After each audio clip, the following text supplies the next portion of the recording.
Good evening. I would like to call to order the City Council meeting for the City of Wheat Ridge, Colorado for August the 26th, 2024. If you would please stand as you are able and join me in the Pledge of Allegiance to the flag. I pledge allegiance to the flag of the United States of America and to the republic for which it stands, one nation under God, indivisible, with liberty and justice for all.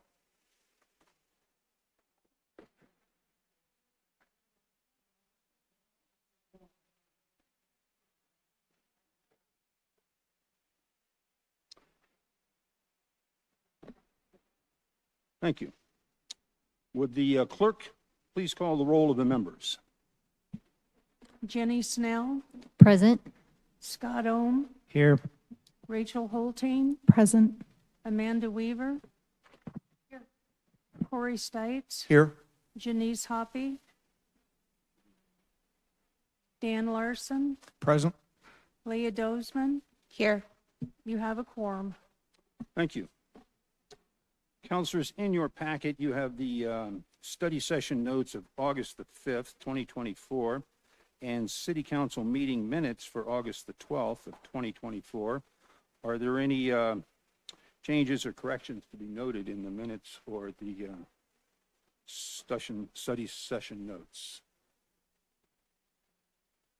Seeing none, we will let these documents stand approved with our thanks to the clerk as submitted, and I'm pleased to announce that Councilperson Hoppy has been able to join us today. Thank you. Are there any changes to be noted in the agenda as presented? Seeing none, we will move with the agenda as presented, and we have a proclamation today, and I will go to the podium.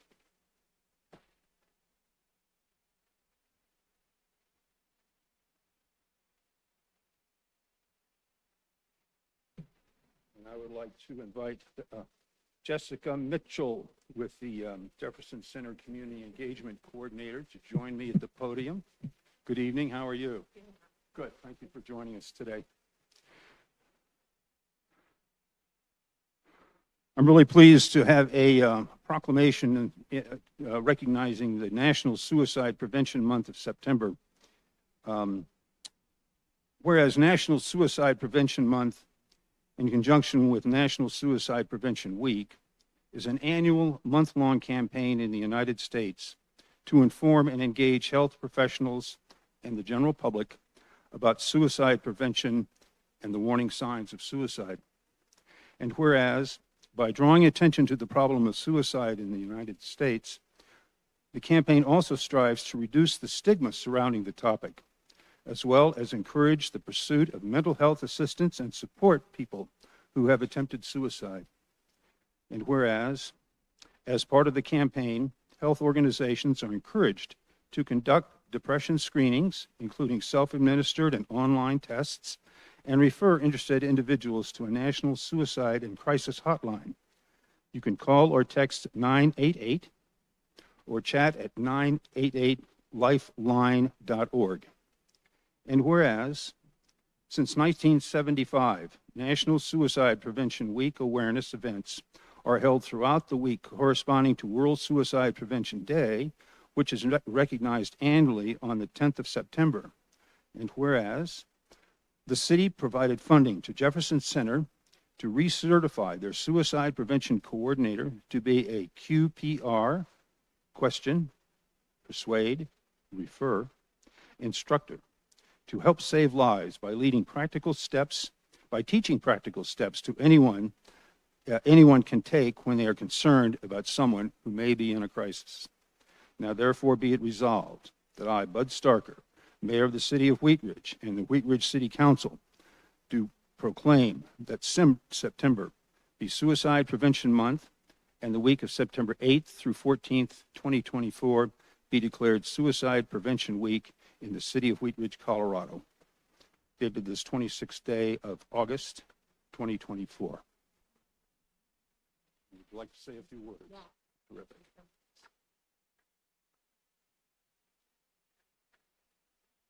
Good evening. Thank you, Mayor Starker, and good evening, City Council members. My name is Rebecca Mitchell, and I am the Suicide Prevention Coordinator at Jefferson Center. On behalf of the board and staff at Jefferson Center, I want to express our deep gratitude for issuing this proclamation and recognizing September as Suicide Prevention Awareness Month in the city of Wheat Ridge. Suicide is not just a statistic or a public health issue. It is profound. It is tragic. And in some way, it has affected everyone in this room. Over the last decade, deaths by suicide have risen.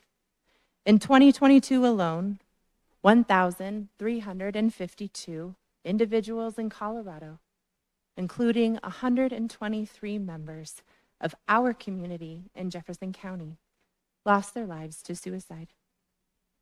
The pain left behind is everlasting, leading to prolonged grief, shock, anger, guilt, and even mental health challenges for survivors.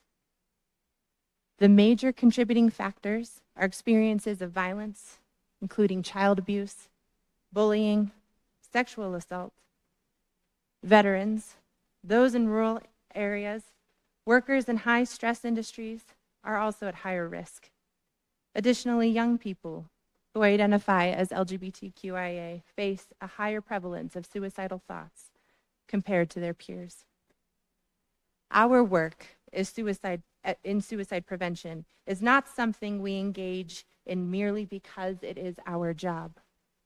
We do this work because we understand on a deeply personal level the significance of lived experience, of loss, of pain, of grief, and of our own struggles.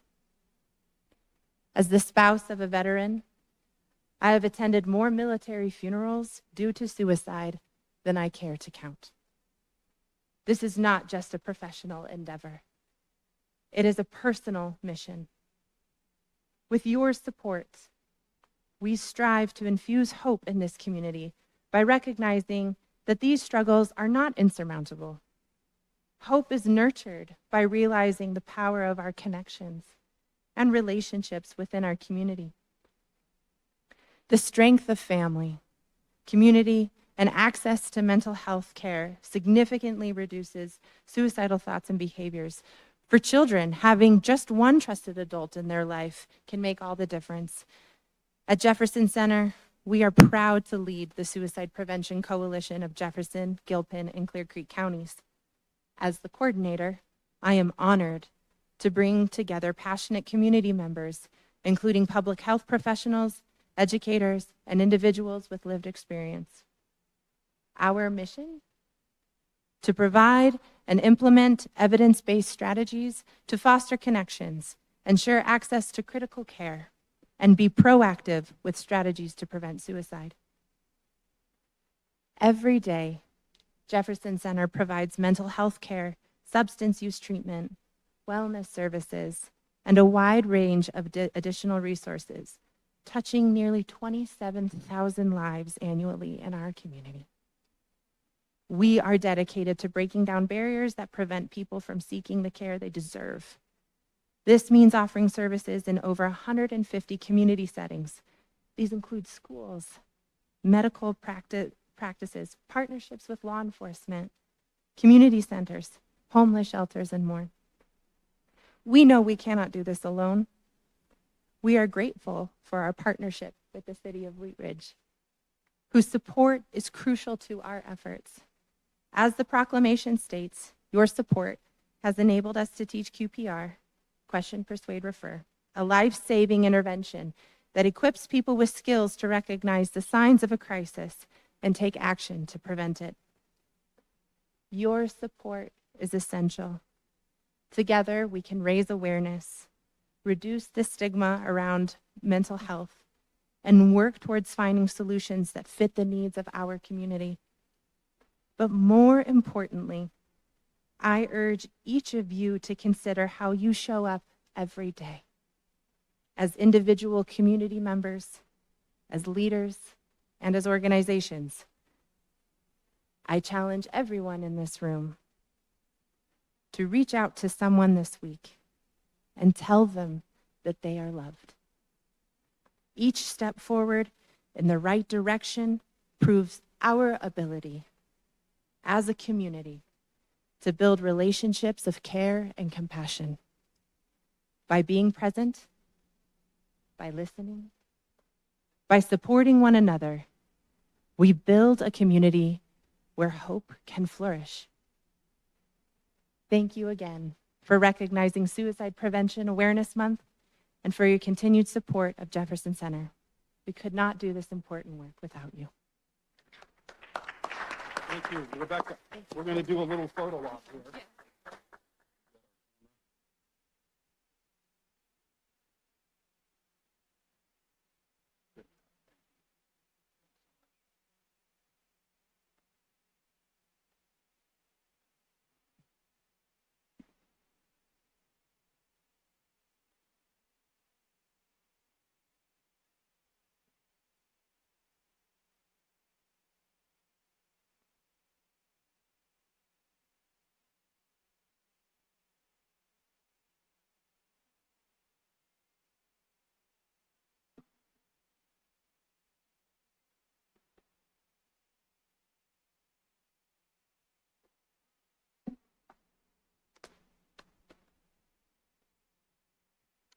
Thank you, Rebecca, for bringing us that message. We appreciate it. We are now at our public's right to speak. This is an opportunity for members of the public to come and address their council. I have one person that has signed up to speak tonight, so when I call your name, if you'd please come to the podium and give us your first name and last name. Let us know if you live in Wheat Ridge or work in Wheat Ridge, and you'll have 3 minutes to address the council. So our speaker is Kathy Nuanes.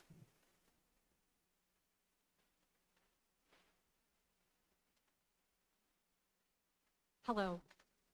My name is Kathy Nuanes. You're close. Thank you. Nuanes. I live at 3825 Urban Street here in Wheat Ridge. And I want to just thank you, council members, for letting me speak just briefly about my dear Color Strand Elementary that's now on its second year of being closed. With the abundance of development projects in the city of Wheat Ridge, I want to ensure that the future of Color Strand Elementary remains a priority. I'd like to remind you, if you don't already know, that Jefferson County Schools' recent addition to its property disposition process for all of these schools that they closed have another process called the municipal interest process, which offers municipalities the chance to discuss and evaluate the use of closed school properties before they are marketed for sale. For instance, the cities of Arvada and Lakewood are actually involved in this process with 2 elementary schools that they are trying to repurpose for their cities. The municipal interest process presents a valuable opportunity for Wheat Ridge to express interest in Color Strand Elementary. Despite its closure, the neighborhood activity uses the open space at the school as a pocket park. It enjoys the playground, the picnic areas, the sport fields, the basketball hoops, and the parking lots. I've personally seen my neighbors gathering for evening meals and playtime at the playground. Color Strand's prime location on 38th Avenue near the new developments in West Wheat Ridge and Lutheran Hospital underscores its potential.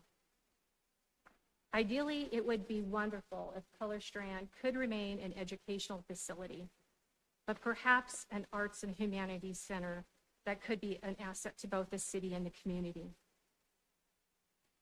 As a neighbor of Color Strand, I'm deeply invested in its future. Should Color Strand be designated as surplus, I would be interested in being appointed by the City Council to the Property Disposition Advisory Committee for Jeffco Schools, specifically for Color Strand.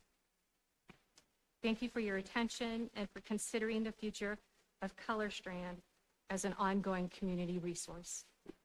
Thank you. Thank you for joining us tonight. Okay, those are all the speakers that I have signed up to speak. We will now go to our consent agenda. Councilor Larson, would you please introduce item number 1A and 1B? Thank you, Mayor. The first item on our consent agenda is Resolution Number 38, 2024, a resolution giving notice of and calling for a special municipal election to be held November 5th, 2024. At issue, the city charter calls for a municipal election every odd year to coincide with the elected terms of the offices of mayor, clerk, treasurer, and council. Municipal elections are not held in the city of Wheat Ridge on even number years unless a special election is warranted for a recall, referendum, or initiative set forth by the electorate or the council. In such cases, Charter Section 2.2 gives the council the authority to call a special election. City Council will refer two ballot questions to the electorate of the city of Wheat Ridge for the November 5th, 2024 general election. Therefore, the city of Wheat Ridge is required to formally call a special municipal election for this date.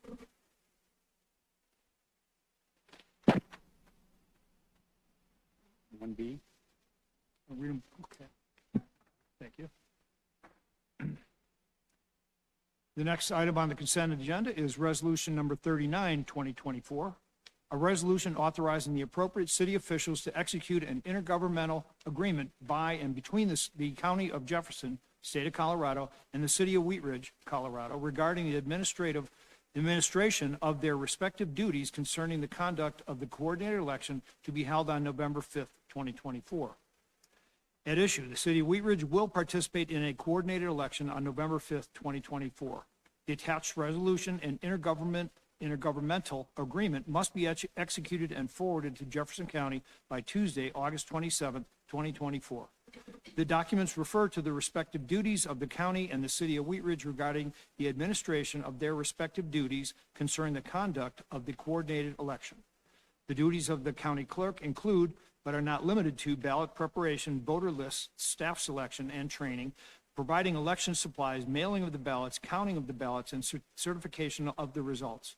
The duties of the City of Wheat Ridge included, but are not limited to, call and notice and ballot preparation. The city clerk shall act as the City of Wheat Ridge's election officer and the designated election official. The city clerk shall act as primary liaison between the City of Wheat Ridge and the contact officer for the county clerk and recorder.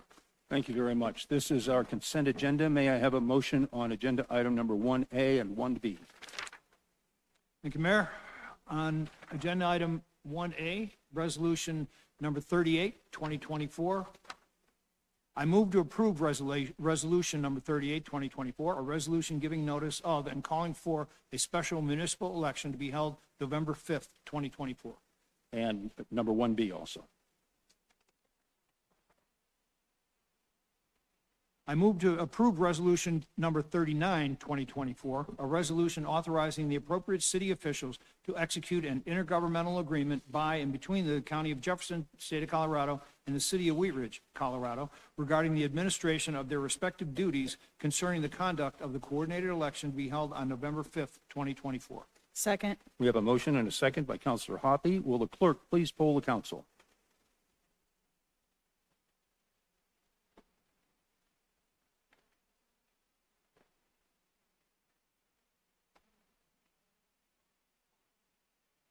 All ayes, no nays, motion carries.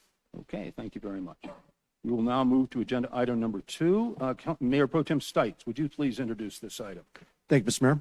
Council Bill number 14-2024, an ordinance submitting a ballot question to the voters of the city at the November 5th, 2024 special municipal election to amend the Wheat Ridge Home Rule Charter related to building height at the former Lutheran Hospital campus.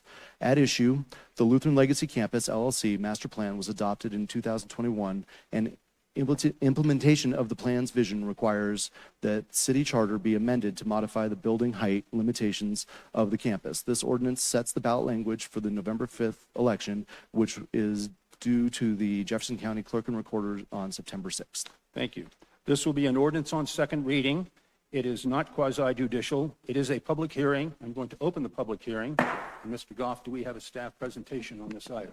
We do. Lauren Mikulak will add a little bit more context to this. Okay, Director Mikulak. Thank you. I just want to paint the picture of what has finally brought us to tonight. Tonight's a big milestone. It was about 5 years ago that we learned that Lutheran Hospital would be building a new campus, and it kind of forced this council and this community to think about the future and dream big about the future of 100 acres. It's about 12 city blocks in the middle of our community.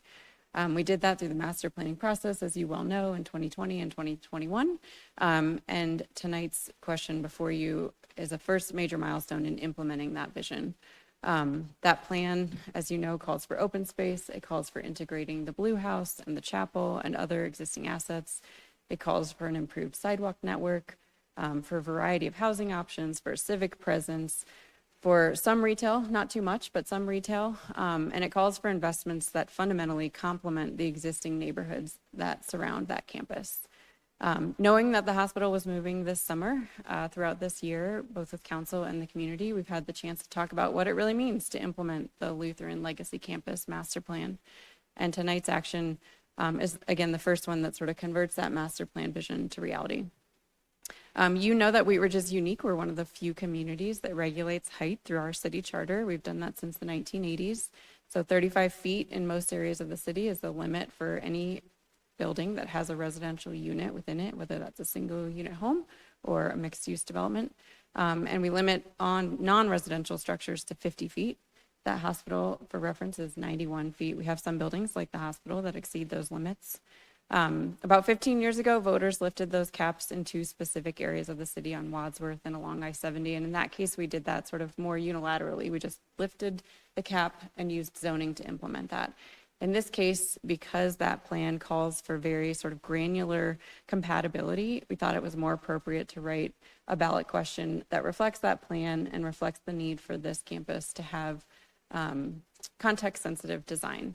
And so while at the start of the summer, we were talking about a question that just says, you know, shall heights exceed the charter but be less than the hospital, that wasn't specific enough. And through comment with the public and discussion with you all, we've refined the question that you see tonight, which makes two specific charter amendments. It lowers the permitted height on the perimeter of the site from our standard 35 down to 30 feet. And it allows in the middle of the campus buildings up to 5 stories or 70 feet, so still quite a bit lower than the existing hospital. Posing this question to voters is, again, it's really important in achieving the goals of the master plan. I've had a lot of conversations this summer. Why would we ask this question? Why would we support this kind of a question? The way that the question is phrased, we think reflects the integrity of the master plan. It guarantees shorter heights adjacent to those existing neighborhoods to the east, west, and south. It would free up land for open space and sidewalks and trails and plazas by clustering taller buildings in the middle of the site. It would allow a variety of housing types, detached or attached, to rent or to own. And it would provide some visual variety, so not all building heights are the same at that 35-foot or 50-foot limit. If the ballot question is approved tonight, certainly it's the voters' decision on what would happen on that campus in the future. After tonight, if it is advanced, it would go to the county and it would appear on the ballots of Wheat Ridge voters this fall. Thank you. Thank you, Director. Before we go to questions from council, I would like to invite the public to speak on this. I have several people that have signed up to speak. Our first speaker is, and once again, like public comment, if you'd please come to the podium when I call your name and give us your first name and your last name and tell us whether you live or work in Wheat Ridge. So our first speaker is going to be Jenny Shaver, and Joshua Meyer is on deck.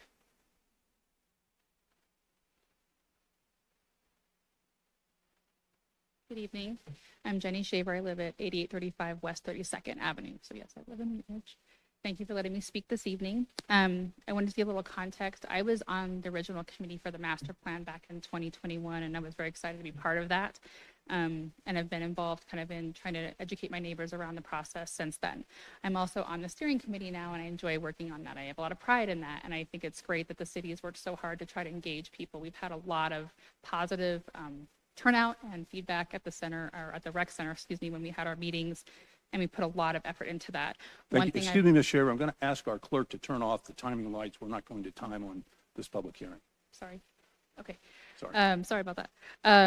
So one thing I've taken away from that is feedback from the community, and she can chime in as well, there's more info, she's involved in it, but is the patchwork quilt. People really feel a uniqueness about Wheat Ridge, having these separate neighborhoods that connect us, having this sort of uniqueness to our flavor of our communities. What makes Wheat Ridge stand out, and why do people move here? We don't want to look like Lakewood, Golden, or Arvada. A lot of these places are booming and blowing up these big housing developments, and so there's been feedback that people don't want that. I realize tonight you guys are probably going to vote to put this on the ballot, and it really won't probably matter what I say, but as a committee member, I've taken it very seriously, and I really talk to my neighbors, people in the community in other districts, and I'm like, what do you guys see? What do you see as our future? And with the Lutheran legacy being part of that, it kind of ties in. I also live right by there. When I've asked people what they're wanting regarding this specific item, I've talked to a lot of people. Not one person I've spoken to said they want a 70-foot height limit. I know there was a survey that's gone out. I don't know who it all went to. The last card that went out, or notification, it kind of was, and I'll be honest, felt a little punitive. If you don't vote this way, you're not going to get X. And I've heard people say that. So just moving forward, I think language is really important when you want to engage residents and their viewpoints to not come across that way. And that's just feedback they've shared with me. And once they said it, I was like, you're right. I kind of agree. It didn't come across that well. I think what I found most recently is people didn't know, like, we were at second reading and all these things tonight, and it's okay. We're at that point where we're already there. But I feel it's important to go forward knowing education's important. People were looking for signage on the property. Well, where? Lutheran's a huge property. Were there signs posted? I don't know. But that was a question that was asked of me. The survey, who did it go to? I don't know. I'm excited about growth and development. I think it's important to have responsible economic and environmentally safe development, both smart logistic and financial development, but also looking at Wheat Ridge as a whole. What makes our city unique and keeping that? I don't know that putting 5-story buildings in the middle of a real neighborhood is good. Looking at the history of Wadsworth and I-70 where those adjustments were made, to me it makes sense. It's on a corridor, but we're talking in the middle of a residential neighborhood. Personally, I look at the old St. Anthony's property. Putting that kind of high development in the middle of a neighborhood doesn't seem right for Wheat Ridge. That's my opinion as a native living here my whole life. The people that I've talked to are like, why would they do that? Well, probably the builder. So I just encourage as we go through this process to think about what the residents want, not just what the potential builder wants who buys the property. There's a lot at stake there. I think just connecting the community as a whole and keeping their trust. I think people are more open because there's been more engagement, and that's been good, but they want to continue to see that, and they're excited about that for our city. So it's kind of my thoughts there. I'm very appreciative that I'm on the committee. I enjoy it quite a bit. So I'm just hoping that I can continue to represent my neighbors and people in the community well and bring their voice forward when they can't come and speak, but that you guys also listen and hear what they have to say. So thank you. Thank you. Our next speaker is Joshua Meyer and Amy Lewinsky on deck. Evening. Name is Joshua Meyer. I live at 8835 West 32nd Avenue, and yes, Jenny is my wife, in full disclosure. I am in full concordance with her on everything she said. I'm honored and very pleased that I have the opportunity to speak, and I'm glad that you guys offer that. I would ask, though, is it possible to have maybe a quick discussion or dialogue with you guys, just for clarity for the voters, for people online, hi, wherever you're out there? Because my question is, what is the benefit of the 5 stories versus the others, the heights that have been enacted throughout the city? What is the benefit to that? And perhaps Mayor Starkey, you can speak to that, or maybe Mr. Stites, or perhaps the representative who presented. What is the benefit to the 5 stories as opposed to 4 or something of that ilk? We really don't dialogue in this format right now, so it's really your opportunity to comment. We're going to have questions from council, and then the staff may respond later to what they've heard, and there may be some answers in there. Then allow me to pose questions that perhaps can be discussed amongst yourselves and perhaps raised. As a citizen of Wheat Ridge here, what is the vision down the road? I drive through Arvada, where my family still lives and where I was raised as a boy, and I see 58th Avenue now. Is that the vision for Wheat Ridge going forward? 58th Avenue, if you're not familiar, has been dominated now with a lot of the high density, very compacted. If they can find a small section of area, they're going to take it, they're going to build as much as they can, get as many people as possible in that small area. My question for your discussion amongst yourselves is, what is the vision? Is that it? Because, I mean, if you take a drive on 58th and Kipling, you'll see a huge building where that Kmart used to be. Is that the vision? So I'd ask you to consider that. Also, I understand that Intermountain Health owns that property. And so I also ask, and maybe it can just be raised, is what is the stake for the city in this? What's their interest? Because I understand that the city has no interest in trying to relocate City Hall or any of the city properties to that area. So what is the interest of the city in a private property development? That's my other question. But most of all, I appreciate that you guys would listen to the community. It's very nice. Yes, this is a foregone conclusion that it's going to appear on the ballot, and ultimately it's up to the voters. And I just really hope that there is more information provided to the community, especially through the election process, that would give both the pros and the cons to this. And I think if people would understand why that height would be required or necessitated, then they'd be more apt to maybe vote for it or not vote for it. But if a compelling argument could be made on either end, it would be helpful. And so I'd ask that the council and the representative would be able to provide that through the entire process leading up to November. But I appreciate your time again, and thank you very much, and look forward to your discussions. Thank you. Our next speaker is Amy Zaleski and Mary Veggie on deck. Very good. Then I will call Mary Veggie and Janelle Shaver on deck.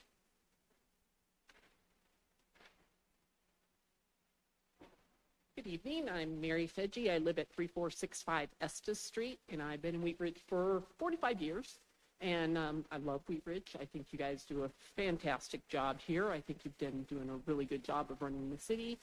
My concern is, especially when you mentioned that the retail aspect would be limited, I would like to see a little bit more retail and have the living dwellings above the retail. So this way you have a little bit more of a mixed use rather than having it all residential.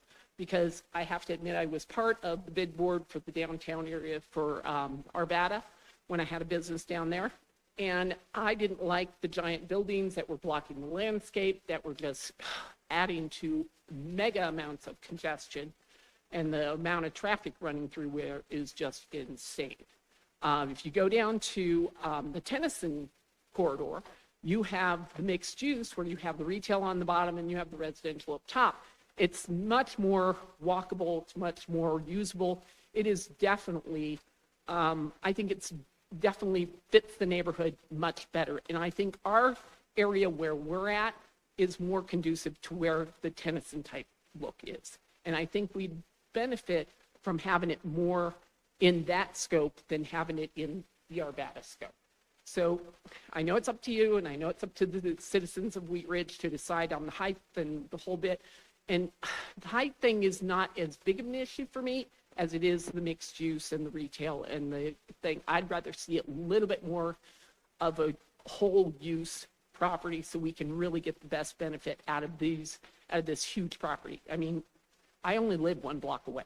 So it's like, so it definitely is going to be vested interest for me as far as what's going to happen. So, but I think ultimately it's going to be left to the citizens of Wheat Ridge, but I think it's going to be a good decision if we can narrow down what this is going to mean for the actual the going ahead plan before it's hit to the voters, because then I think you have a better success of it passing. But anyway, thank you so much for letting me speak. Thank you very much for coming tonight. Our next speaker and final speaker will be Janelle Shaver.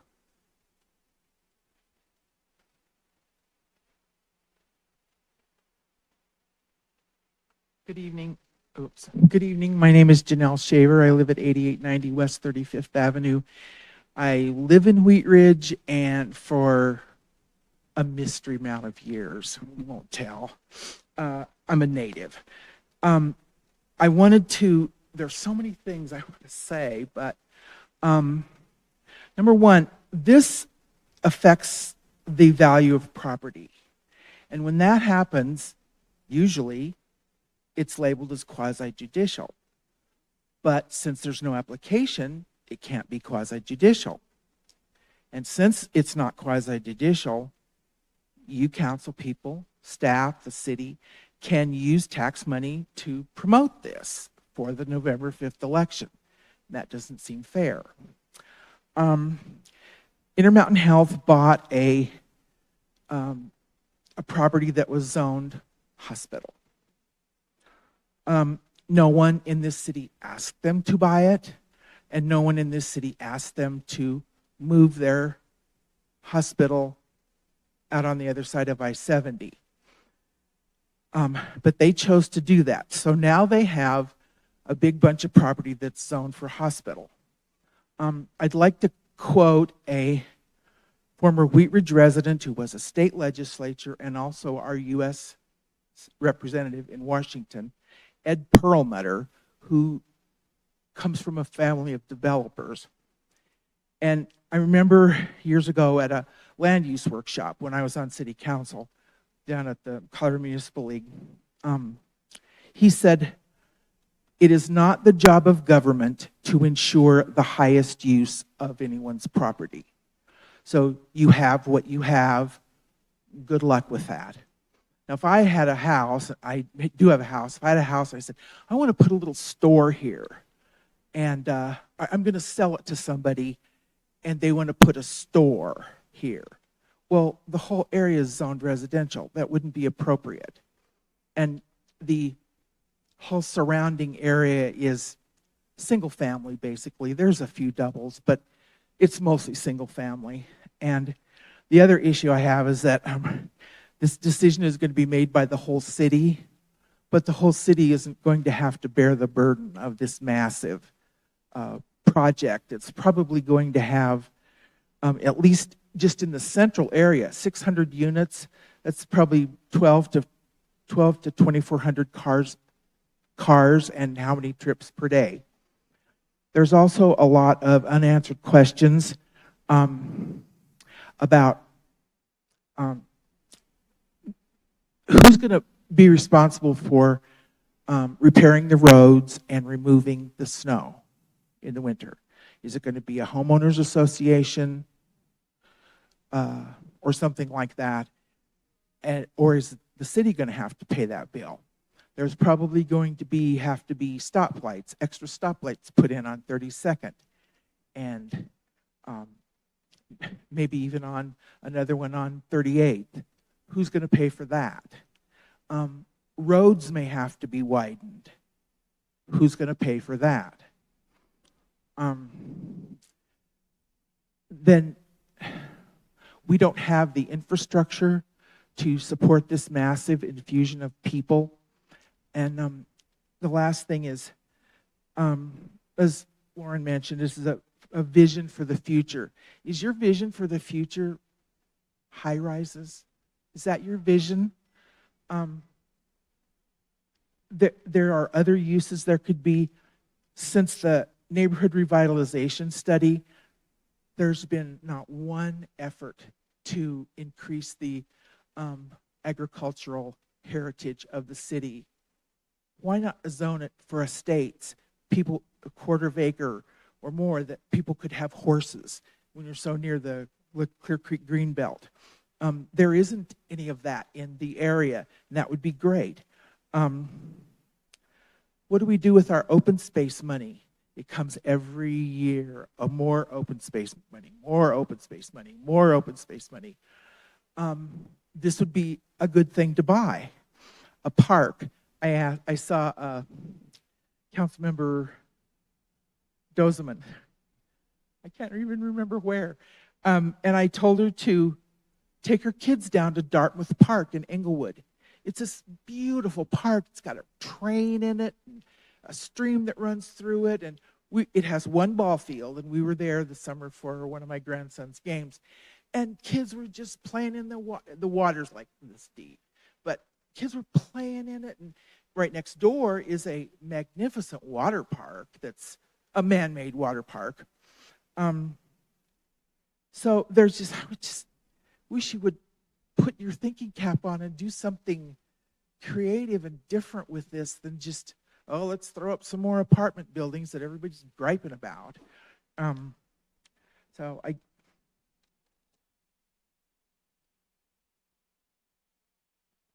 we just don't have the infrastructure to handle this, and I wish you would do something more creative with it. I guess I better stop. Thank you. Bye. Thank you. That's all of the speakers that I have signed up to speak, so we will close our public speaking on this item and go to questions from council, and I'll start with Councilor Hoppy. Thank you, Mr. Mayor. And I have one question that is specifically germane to the topic, and then in an attempt to keep us on topic, I just have one clarifying question. So my first question is, can you please, City Manager Goff, can you please explain what the role of the city and city staff is once this is sent to the ballot?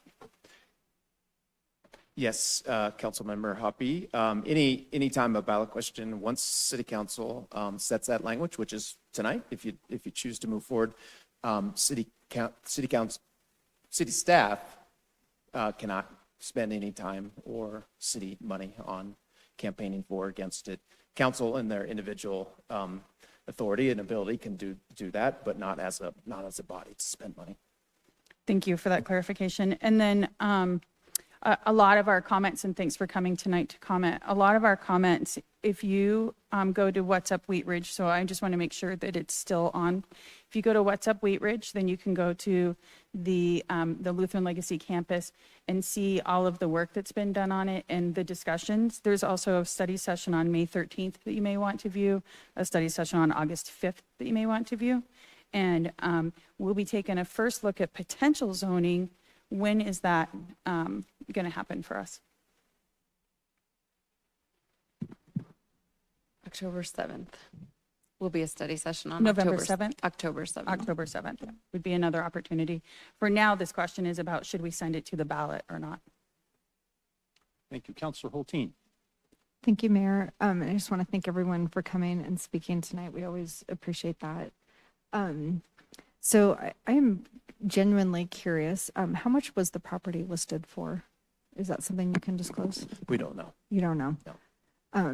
What is, once a developer is under contract for it, what is the role of the city? We're going through our rezoning process with it, but we heard a lot tonight around what is the dynamic between density and open space, and what's the city's role in terms of translating the master plan that the communities informed and we adopted against our rezoning, and then seeing through that vision that our communities informed around wanting to ensure that it's a vibrant place with a variety of uses, but we also have really consistently heard like the need and desire for open space, which one of the speakers tonight said, like, who are we as a community? And if I were to boil it down to one thing, I would say we are parks and open space is one of our most, I think, distinct feature, and it would be really a shame to lose that in this project. So if someone could maybe just sort of speak to that, it would be helpful.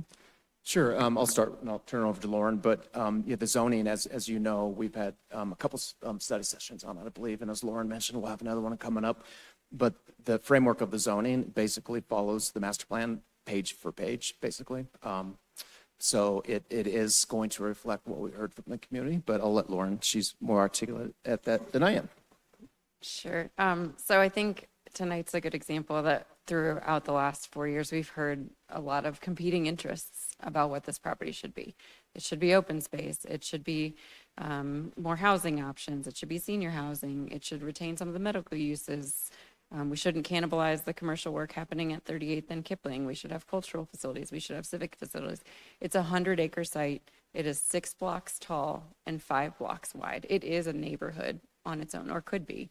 And because of its size, and because we have the ability to create zoning rules, we can have something in there for everyone. And so that is kind of what the master plan did, and what the zoning will do. Will allow all of those things in the appropriate scales and the appropriate locations. So the middle neighborhood, the middle of the site, can accommodate taller buildings. The peripheral neighborhoods butting up against our existing neighborhoods would have lower heights, lower densities, and open space throughout is what we heard from the community. And the rules that we can write in the zoning are what can manifest that vision.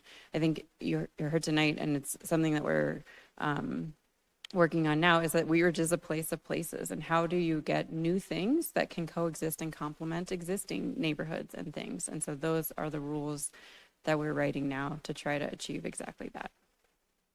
Great, thank you. And then we heard from a speaker tonight asking, what is the likelihood of mixed use buildings to come in as opposed to just like dedicated standalone commercial? So granted, we are not through that rezoning process, but what does that look like in the context of the master plan that we've adopted, and what's the likelihood of that landing somewhere at the end of the zoning process? Sure. The master plan calls for a mix of uses, and that could be buildings next to each other, or it could be vertical mixed use. And to that end, because it's often driven by the market and construction costs, the zoning would allow either of those scenarios, likely in the middle of the campus where the neighborhood is a little bit more, the new neighborhood to be, would be more mixed use. So either could be possible. Great, thank you so much. Thank you. Councilor Dozman. Thank you, Mr. Mayor. Can staff provide an update around the discussion of potentially moving City Hall, and if that's still feasible and of interest? Sure. Thank you for that question. Yes, we've been for some time with council and the public, and it came out in the master plan. There's been discussion about civic uses on the campus, and one of those civic uses would be could be new city hall or other city uses, and also other civic uses that you see in a community: libraries, cultural centers, theaters, different things like that, educational institutions. So that's all allowed. And as you know, we did a facilities assessment of all of our city facilities. It was determined that we're kind of out of space, and our potential growth, we're going to be out of space even more.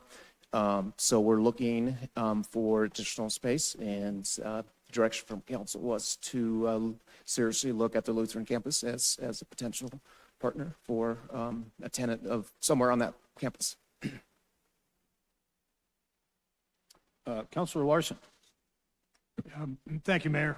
And I understand this question is a bit off our topic this evening, but recently I was asked by a constituent to ask what sort of assurance that the community would have that the two historic buildings, the chapel and the Blue House, will remain. Yes, so again, that was very clear in what we heard from the community, and it's in the master plan. And City Council did pass a resolution a couple of years ago now to ensure that any future owner does everything they can to preserve and reuse those assets. Lauren and I have been meeting with potential new owners of the site for some time now, and we've communicated that with every one of them, and they all got it.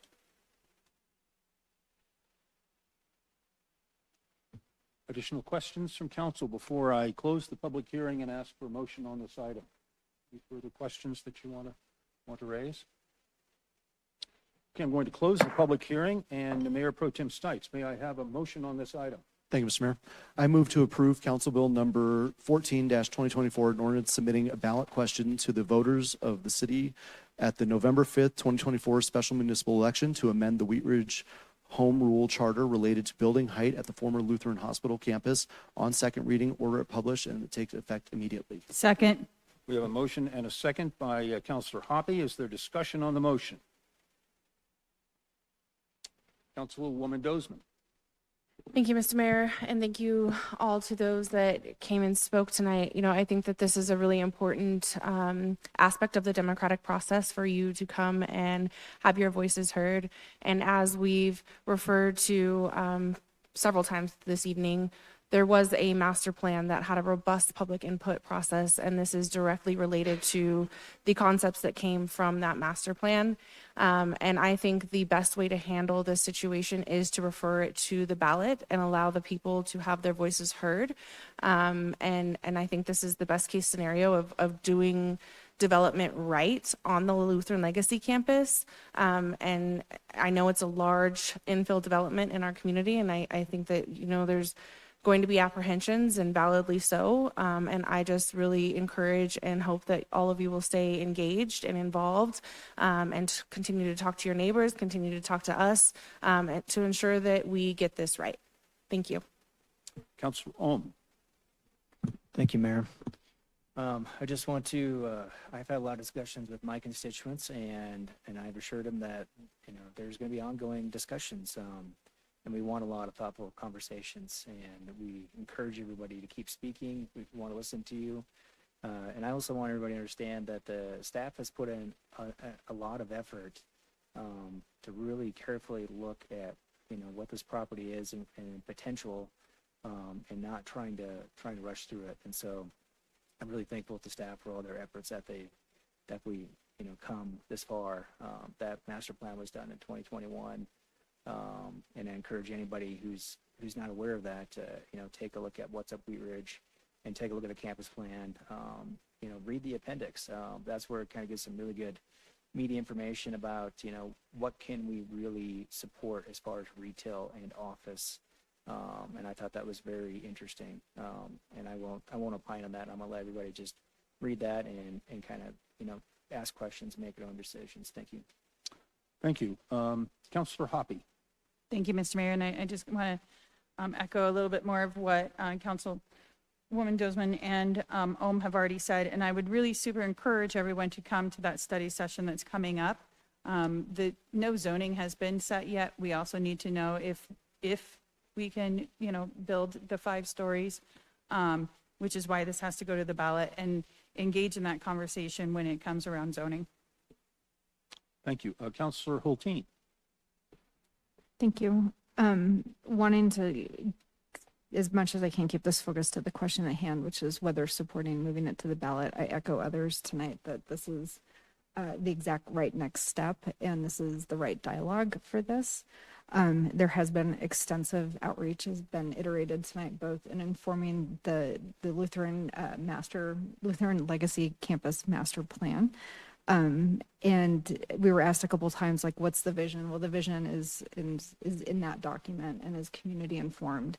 And I think, as soon as we cast a vote here tonight, the rules change a little bit in terms of who can say what and spend money. And I think it's incumbent on all of us to convey information honestly and to make sure that what we're saying is something that can be verified. And if we're making claims about, our interpretation versus what it actually is, we're doing a disservice to our whole community. So there will be campaigns, but we also know we have community partners who are going to be great neutral partners to convey information. There's a lot of referenceable information. So many of us in this room are leaders in this space, and we talk to our neighbors, and we have different platforms, and we're all entitled to our opinions. But as community leaders, we need to hold ourselves to a standard of conveying accurate information so that this democratic process of referring something as important as this to the ballot is not informed by passionate disinformation, but rather persuasive opinions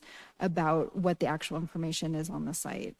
And so I'm going to ask that of all of us up here on the dais and those who are listening, that we hold ourselves to that standard, because that is at the core of democracy. And we on this dais have reaffirmed our commitment to democracy multiple times, and that continues. What was my other point? My other point, the one thing I do want to just address is that, we heard both requests to not use, threatening, scary language about, like, if you don't do it this high, you're not going to get this.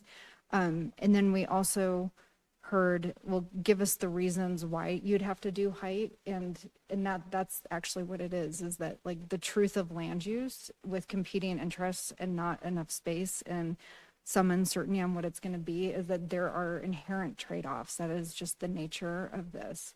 And so where those trade-offs land will be referred to the voters of our community. It's not, we're not making up, like, artificial constraints. There's only so much land. There's a seller who wants to maximize their ability to make money off of it. There was a question about who profits tonight. And at the end of the day, everybody hopefully profits if we get this right. Our city benefits from a vibrant multi-use campus that brings in new residents and new businesses and vibrancy to what is now like predominantly a vacant lot, and now is a super vacant lot, empty hospital. But we aren't making up artificial, scary tactics. The reason that this is going to the voters is that we heard from the voters that one of the things they really want is open space. And the nature of the market for us to get most of what we want is to be able to allow a little bit of density in other places. So that is not something we're making up to try and get something we want. It's the nature of the market. And so the voters get to decide which side of that we fall on. So I am enthusiastically supporting moving this to the ballot. And just one last time, we'll request all of us use verifiable information. We can be persuasive with our opinions as long as we're expressing them as opinions. Luckily, the city and other partners will have great reference information, and please use it. Thank you. Thank you. Mayor Pro Tem Stites. I was just about to say just about everything that Councilor Hulteen did. So I'm just going to say ditto. She said it better than I would, and I'm voting for this. Thank you. Oh, very judicious. Thank you. Councilor Weaver. Thank you, Mr. Mayor. I also really appreciate what's been said by my other councilors, and I really appreciate everyone coming in tonight. I do want to emphasize the discussion around making it not one thing or the other. As Director Mikulak talked about, there's several different areas to this plan that allow for everything that was talked about. And when we talk about those 5 stories, it's in a very specific place, not at the edge. And so it's been a really thoughtful conversation about where to put that higher density. And so I really encourage you, when you're talking with your neighbors, when you're talking amongst each other, go to that site, look at the plan, because some of us are going to agree, some of us are going to disagree. That's why I'm supporting it going to the ballot. But it's a very, we rarely get everything we want, as I don't think I need to tell anyone in here in a decision like this. But the plan that has been put out there offers a lot of what most people want some of. And so in my mind, it's a really great, of the question we have to ask, it's a good question. Sorry, I write a lot of tests for a living in what I do in my day job, and there are good questions and there are bad questions. And I think this ballot question is really thoughtful and explains a good community's discussion around what we want that space to look like. So I really encourage everything that has been said by my co-counselors and thank everybody for coming in. Thanks. Thank you. Is there any further discussion on the motion? Seeing none, will the clerk please poll the council? All ayes, no nays, motion carries. Thank you very much. We will go to agenda item number 3. Councilor Snell, would you please introduce this item? Thank you, Mr. Mayor. This is Council Bill number 15-2024, an ordinance submitting a ballot question to the voters of the city at the November 5th, 2024 special municipal election to amend the Wheat Ridge Home Rule Charter to eliminate redundant references, conform to current statutory and case law, and make other non-substantive, you know what I'm saying, revisions. Thank you. This is an ordinance on second reading. It is not quasi-judicial. It is a public hearing. I'm going to open the public hearing. Mr. Goff, do we have a staff presentation? Thank you, Mr. Mayor. I think I'll let our attorney, Mr. Dahl, provide some more context to this item. Mr. Dahl. Thank you very much. And I have trouble all the time with non-substantive. It's, you have to think about it and then say it. But so we put you on the spot. Thank you very much. As you heard from the summary, these are non-substantive changes. The charter was adopted in 1978, as the staff report indicates, has been amended a number of times since then, most recently in 2009. In between, however, there have been a couple of major changes that have resulted in leftovers and odd things in the charter. As council will know, originally it was not a council manager form of government. That got changed in the late 90s. And as a result, there are a number of provisions that had to do with kind of the transition to that that are still reflected in the charter, no longer necessary.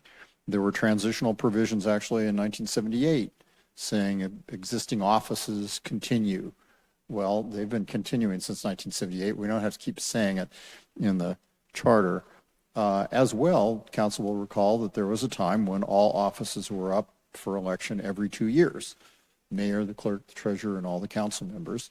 That got changed to the two 4-year terms, overlapping, staggered.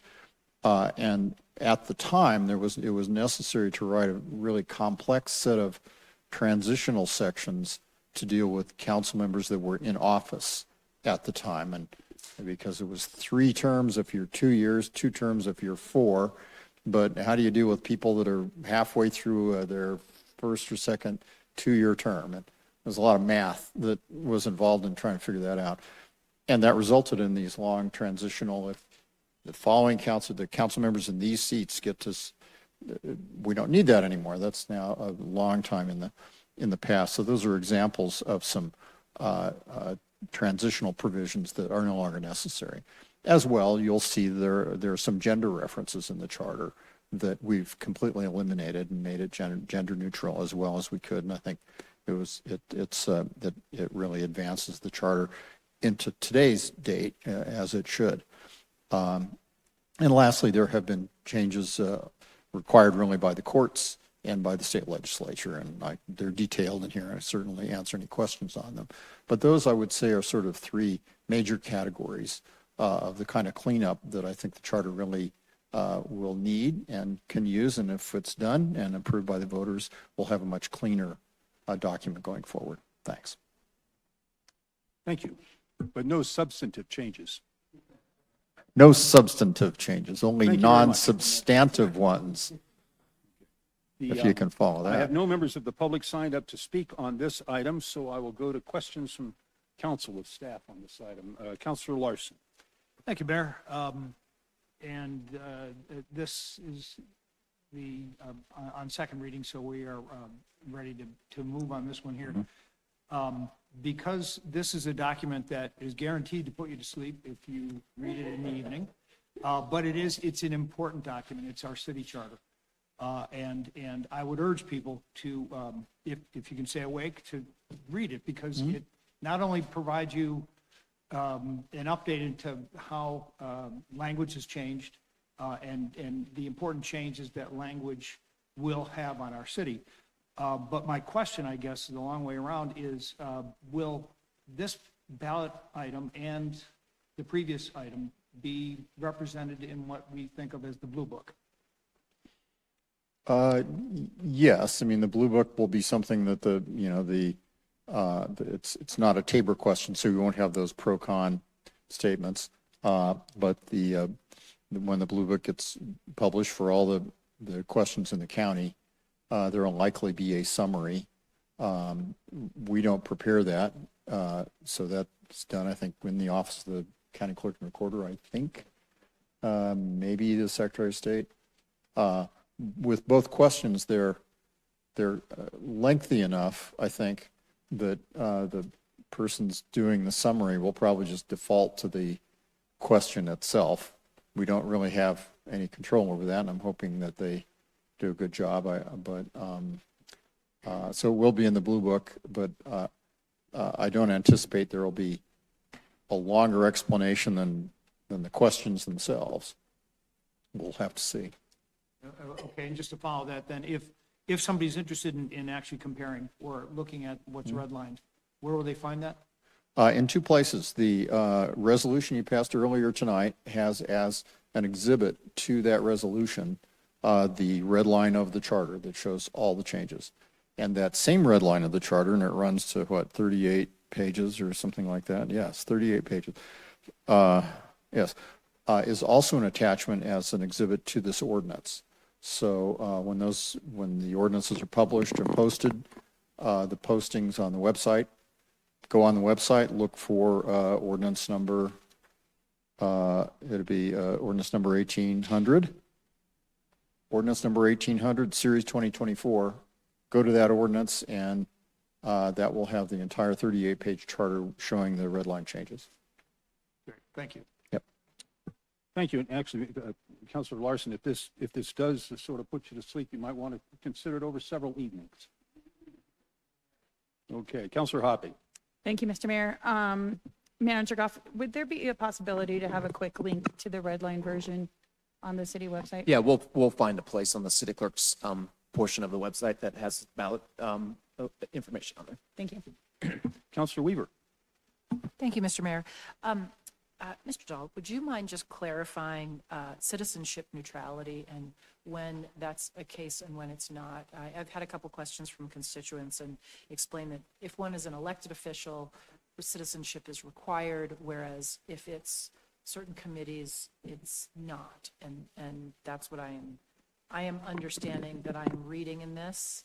If not, I just wanted us to clarify Sure. what citizenship neutrality meant for this document. Yeah, it's a little different. There was a lot of references to a citizen in the document. We changed most of those to resident. Gotcha, thank you. That makes sense? Okay. Okay. So it has nothing to do with Correct. citizenship status. requirement. It has no. to do with the wording. Thank Yep. you for clarifying. Thank you. Are there any further questions of council before I close the public hearing and ask for a motion? Seeing none, I'm going to close the public hearing. And Councilor Snell, may I have a motion on this item? Thank you, Mr. Mayor. I move to approve Council Bill number 15-2024, an ordinance submitting a ballot question to the voters of the city at the November 2024 special municipal election to amend the Wheat Ridge Home Rule Charter to eliminate redundant references, conform to current statutory and case law, and make other non-substantive revisions on second reading. Order it published, and that it take effect immediately. We have a motion and a second by Mayor Pro Tem Stites. Is there discussion on the motion?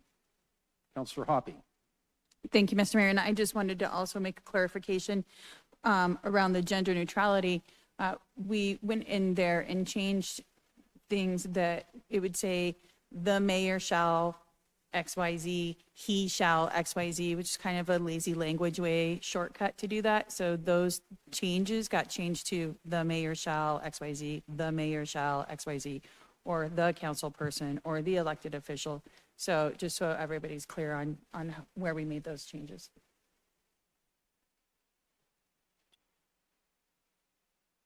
No discussion, further discussion on the motion. Will the clerk please poll the council? All ayes, no nays, motion carries. Thank you. We will now go to agenda item number 4. Councilor Ohm, would you please introduce this item? Thank you, Mayor. Council Bill number 16-2024, an ordinance amending Article 5 of Chapter 26 of the Wheat Ridge Code of Laws concerning the city's landscaping requirements and making conforming amendments therewith. At issue, the proposed ordinance makes necessary updates to the city's zoning and development code to modernize, clarify, and update landscape design requirements. This repeal and reenactment of the ordinance updates standards to address more water-efficient design, and it reorganizes and clarifies code to make requirements easier to understand by all users. Thank you. This is an ordinance on second reading. It is not quasi-judicial. It is a public hearing, and I'm going to open the public hearing. And Mr. Goff, do we have a staff presentation on this item? We do. Lauren Mikulak will introduce this item. Thank you. Director Mikulak. Thank you. So we have been working on this for just over a year. We started on this topic in June of last year, and we're really excited to be at what feels like a finish line here.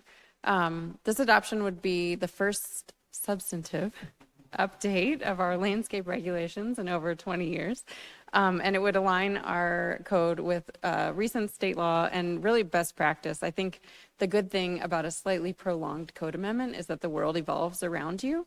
And throughout this project, what we've been seeing is that the market is really already moving towards water-wise practices. Big property owners, small property owners, businesses, homeowners, they're all seeking to save money on their water bills.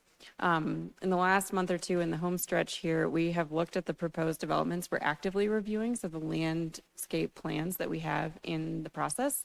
And we have been very pleasantly surprised to see that for the most part, those projects in the pipeline already comply with this code if it were to be adopted. So a few small tweaks on the margins, but it's really testament again to how market-based we think this code amendment is. As you know, the state law has also moved in the same direction, limiting turf in certain applications. At the end of the day, the vast majority of this code really applies to new development or new landscaping. There's nothing required of existing properties. This process has given us the chance to update our resources and be a resource to anybody who wants to make a change voluntarily on their site. I am not the expert on this topic, so I will not be helping anybody in that arena, but Janet Gassman is our landscape planner, and she's been taking the lead. Because this has been a little bit of a prolonged process, Janet is going to remind us of where we landed on some of those key topics. Thanks. Thank you. I think you covered it all. Just kidding. I wish. For the record, I'm Janet Gassman. I'm the landscape planner with the City of Wheat Ridge Community Development Department, and I will be walking you through the proposed landscape ordinance. As most of you know, changes to the city's landscape code were discussed at the City Council study sessions in June of 2023 and February of 2024. And we are so happy to be back with the revised code document for your review and approval. At study sessions, we focused a lot on the current code. So tonight, we will be taking a forward-thinking approach and focus on the new. As Lauren mentioned, much of the existing landscape code has remained the same since 1979, with one major revision in 2001. Some requirements were outdated, and some others are hard to decipher due to formatting issues. Also, water concerns and local area growth have contributed to a heightened interest in water-saving landscape design. It's reported that outdoor water use comprises roughly 60% of residential water consumption and as much as 80 or 90% of total water use when you include commercial and agricultural uses. So with this update, we hope to actively reduce water consumption, encourage water efficiency, and establish stronger links between the water supply, land use planning, and site design.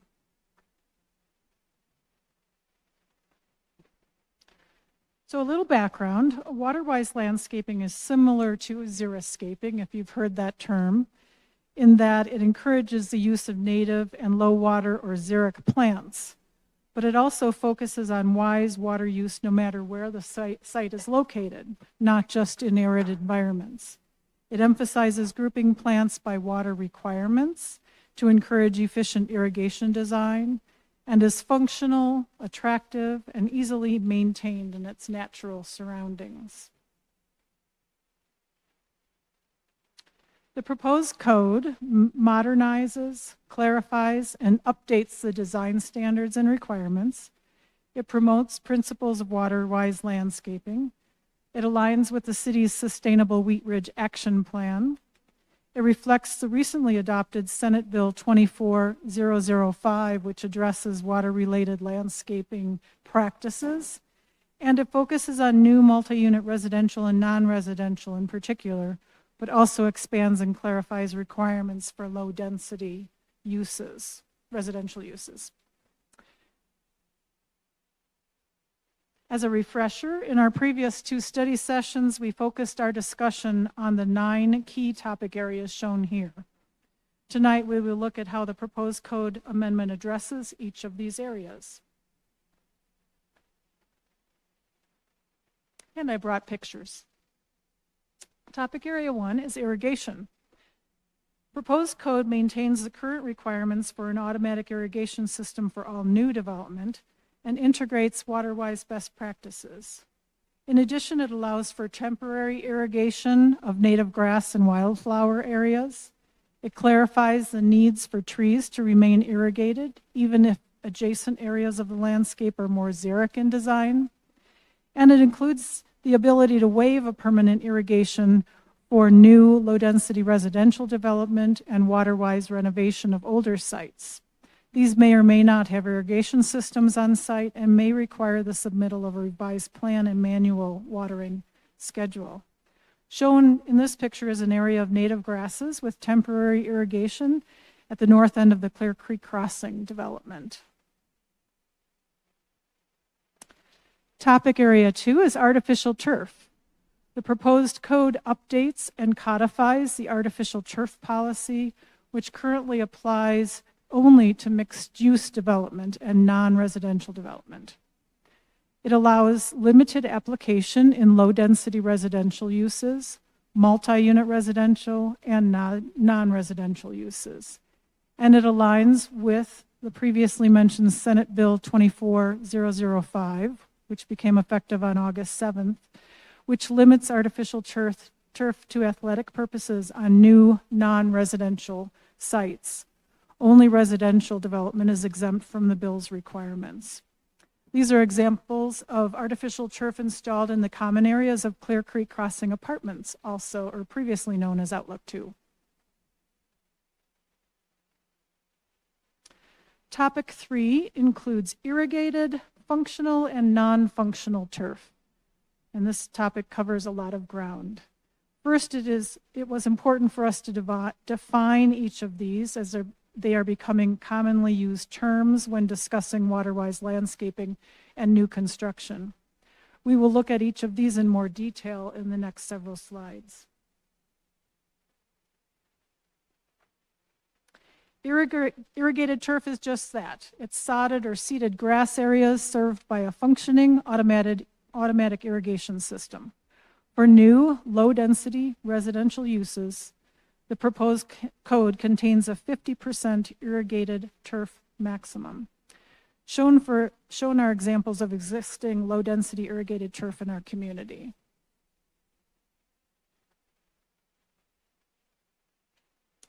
The proposed code lowers the limit on irrigated turf for new multi-unit residential from 60% to 30%, in line with current non-residential limits.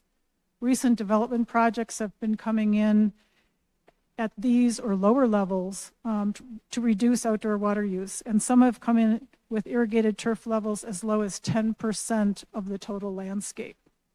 Shown are the smaller irrigated turf areas typical of a new development. These are at Yarrow Garden, a townhomes in the center of the city.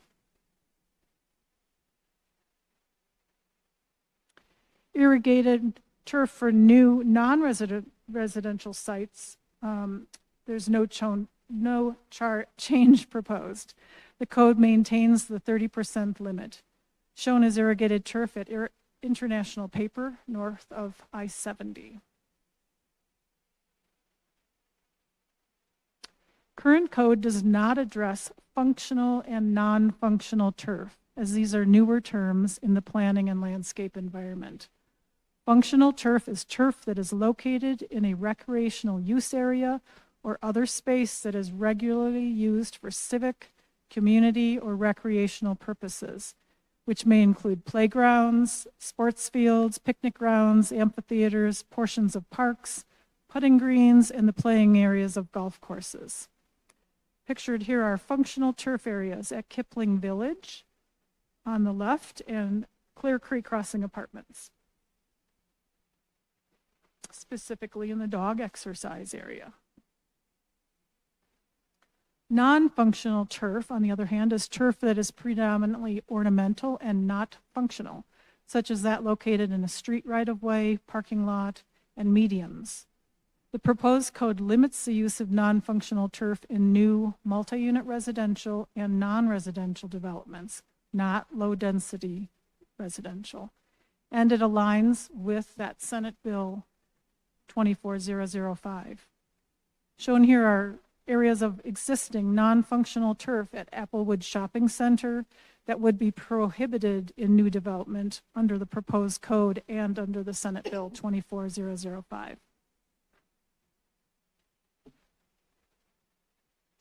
These two photos illustrate attractive alternatives to non-functional turf in recently approved and installed developments. Picture on the left is at the entrance to the new Lutheran Hospital campus, and on the right, in a landscape island at International Paper, north of I-70.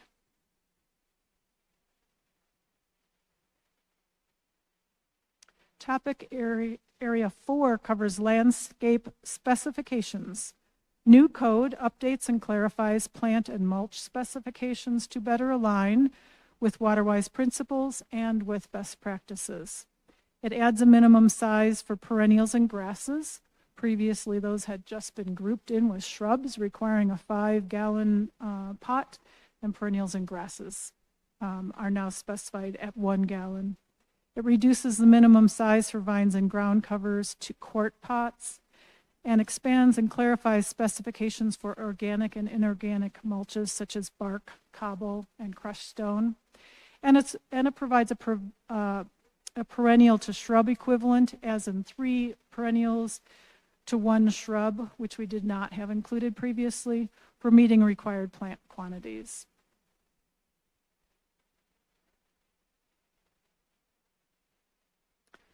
Topic area 5 covers low-density residential requirements. We are not requiring current homeowners to change anything, but as we move into this new water-conscious era, we're getting a lot of questions to provide basic guidelines and parameters for new and significantly modified sites. In order to maintain a balanced landscape, the proposed code defines front yard landscaping requirements for new single-unit and duplex residential sites. It provides guidance and limitations on the use of organic and inorganic mulches, native grasses, and wildflowers.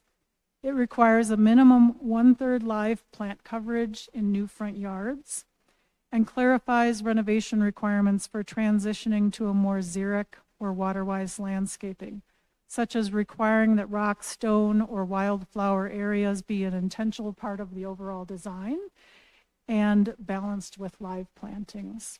Excuse me. We're not changing the rules for existing homes. Rather, we're here to be a resource. Greater detail will be provided via the proposed landscape design guidebook and handouts for specific uses. And I'm already getting calls for that guidebook from the community. Topic area 6 covers non-living landscape materials.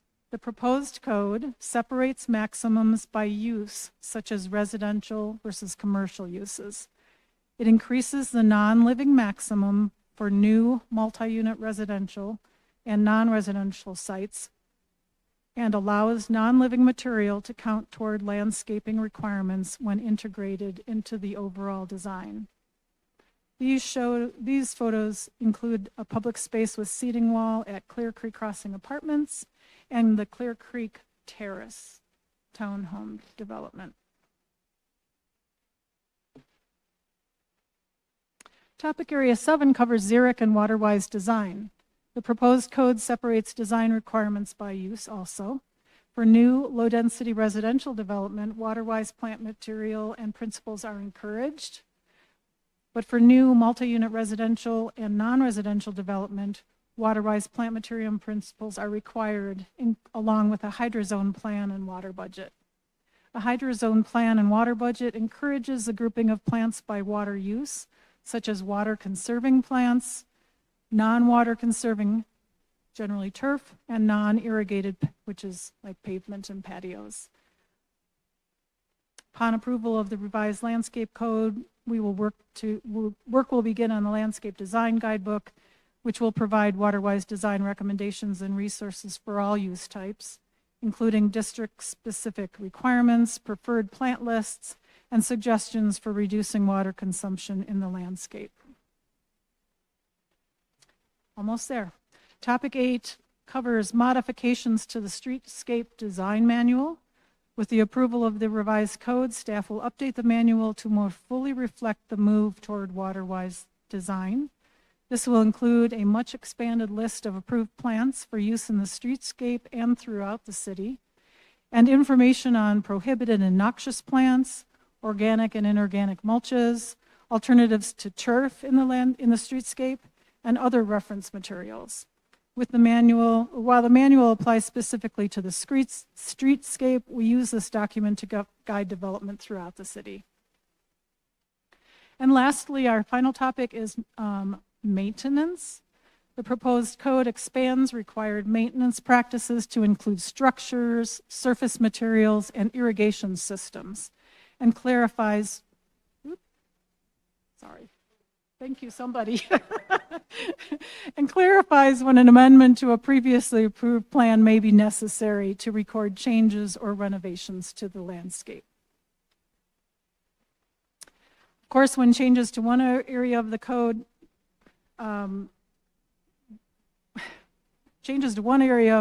most often require changes to other areas of code, and in this case, many other areas of code. The conforming amendments related to this code revision align other sections of code with the newly revised landscape code, reflect current practice, and serve to consolidate, centralize, and defer to section 26502, the landscape section. At the end of the day, it is our hope that the revisions to the code make understanding and enforcement of the code easier for all users, including planning staff, developers, homeowners, and the community service officers. Oops, there you go. And that completes our summary of the proposed code, and we are here to answer any questions you may have. Okay, thank you, Ms. Gassman. Appreciate your presentation.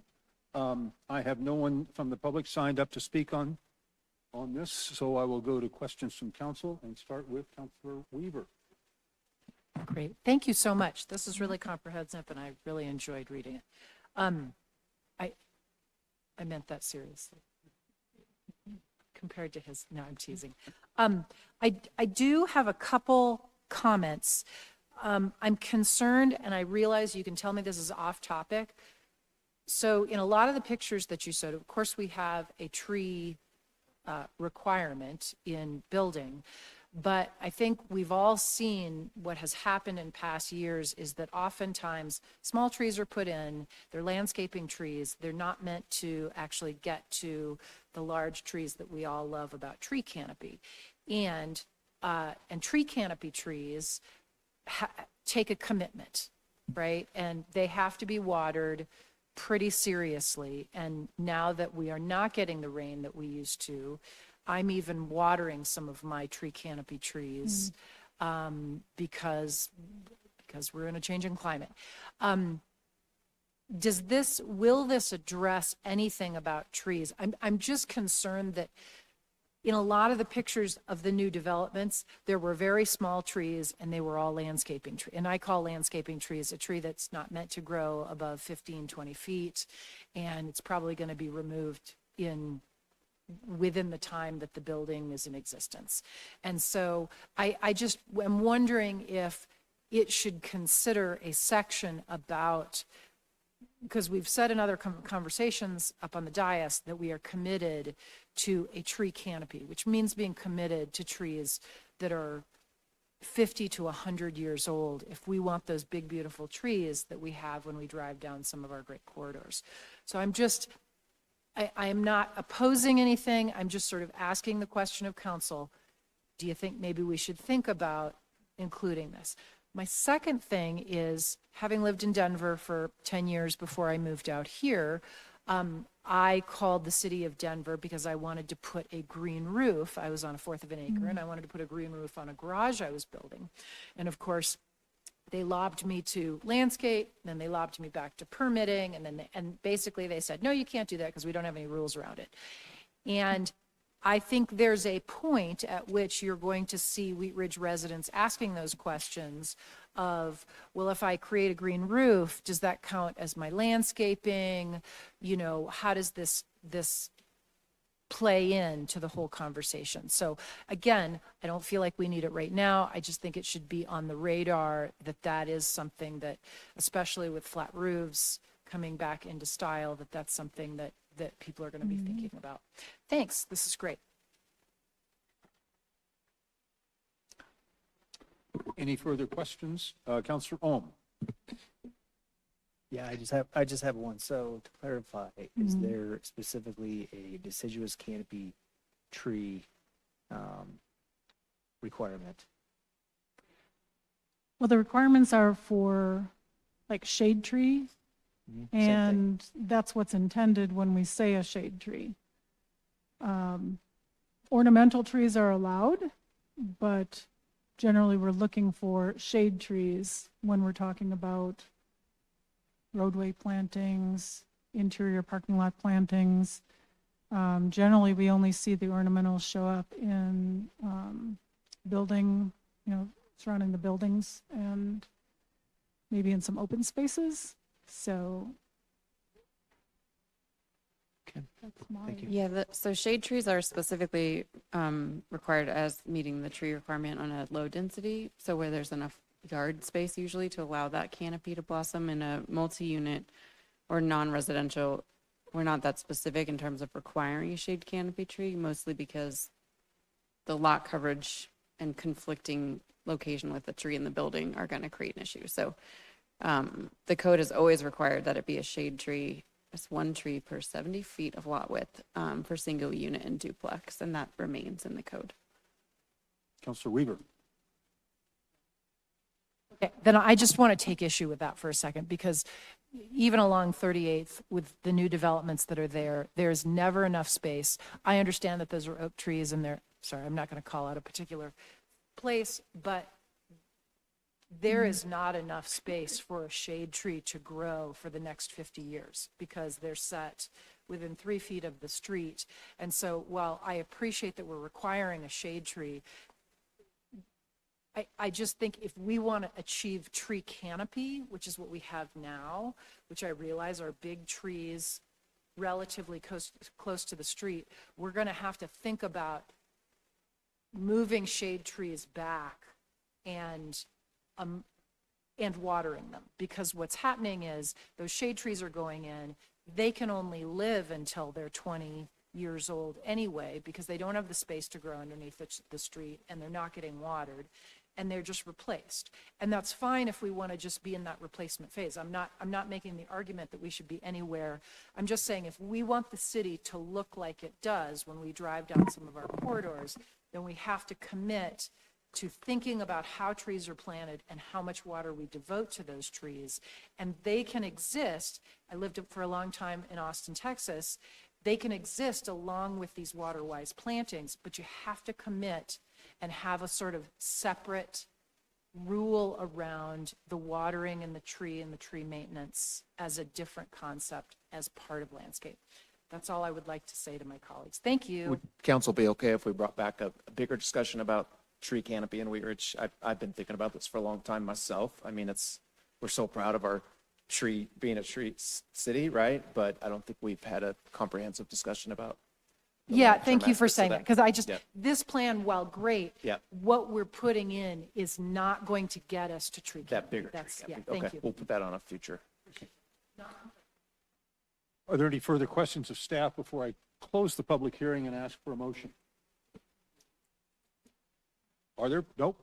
Okay, I am going to close the public hearing. And Councilor Ohm, when I have a motion. Thank you, Mayor.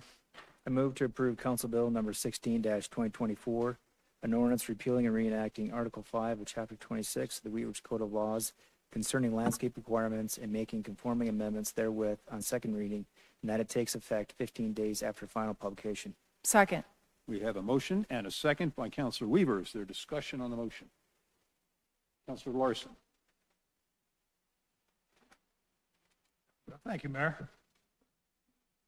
After much consideration, I've decided that I cannot support Council Bill number 16-2024, which replaces the entirety of City Code Section 26-502 with new language defining the requirements for design, installation, and maintenance of landscapes that recognize water-conserving principles.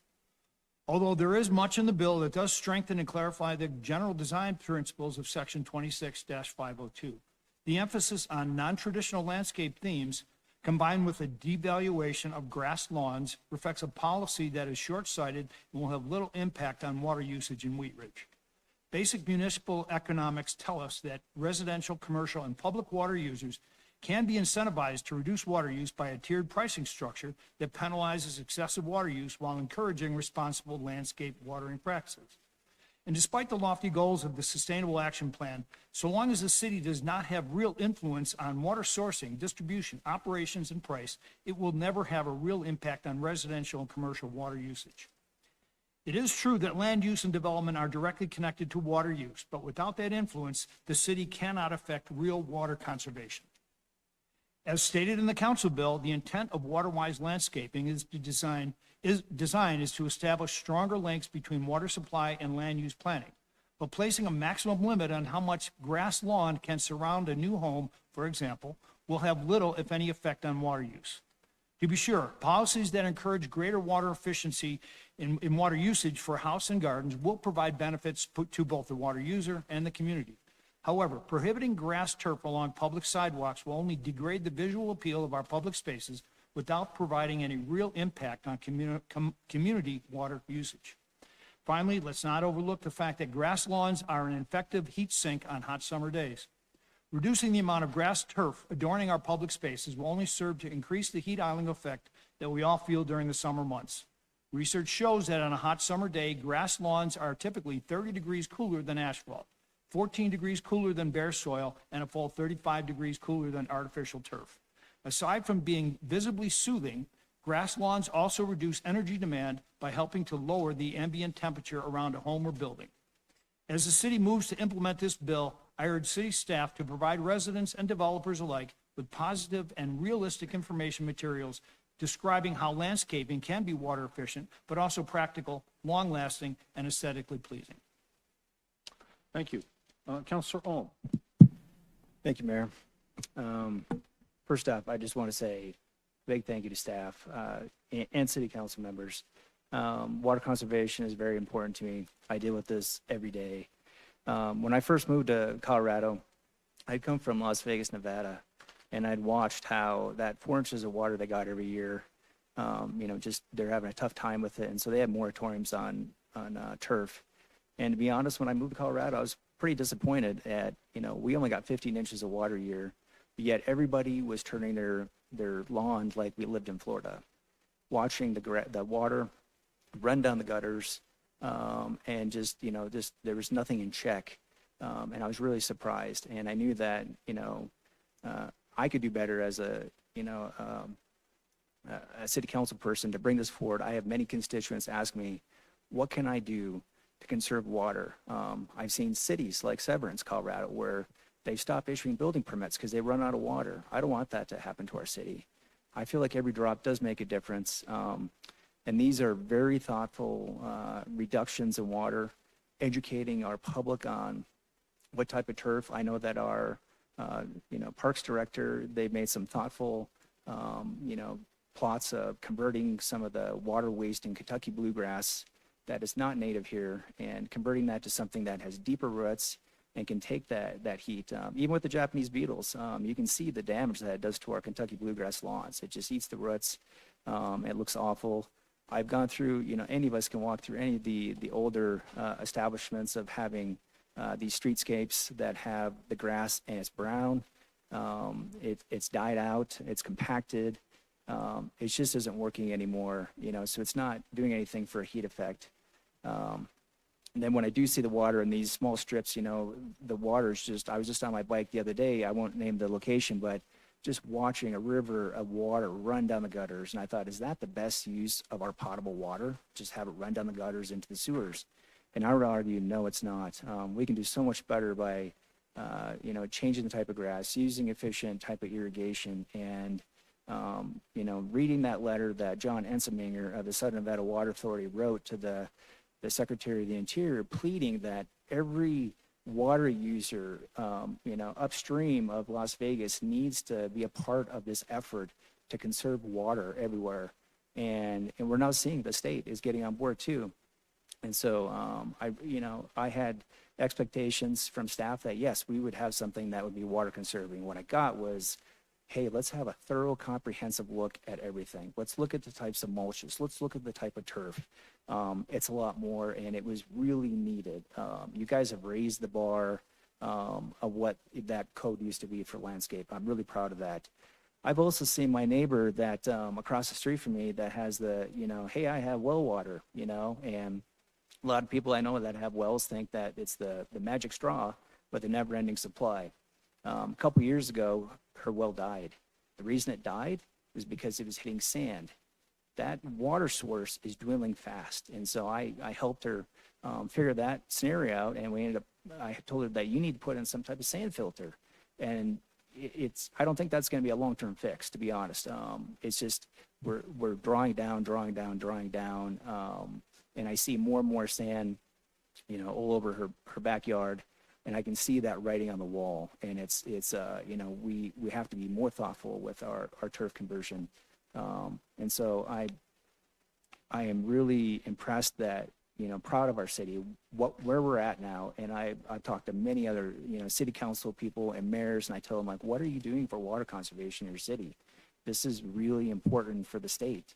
We all got to move together. So thank you very much. And thank you for your patience and my long-winded congrats to the staff, and thank you, City Council. Thank you. Councilor Hulteen. Thank you. I also want to thank staff.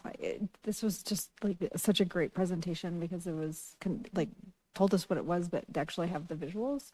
Because at the end of the day, what we're talking about is like a huge aesthetic impact on our community. And it's something that, whether you're in this room discussing it or you're just going from your house to the grocery store, the aesthetic quality of our community is important. And what I saw pretty consistently was stuff that looks pretty good. And I just want to address water conservation is also really important to me. I feel like, the biggest battles ahead of us could be over water and water access, and especially here in the West. And I hear again and again from my constituents, and as the council representative on Sustainable Wheat Ridge, water conservation is at the forefront of a lot of our constituents. So a lot of them are voluntarily going to want to do what they can. But they're going to want to see that the city cares as well, and that we're asking new people who are coming in and building the aesthetic quality are also demonstrating the values that we have around resource conservation. When I moved in, my house is on a corner and it's about a half acre. And I had 6 sprinkler zones when I moved in. And a couple years after I moved in, I took out most of the front lawn and I put in a circular drive, and I'm now down to 2 sprinkler zones. And my water bill was slashed by more than a third.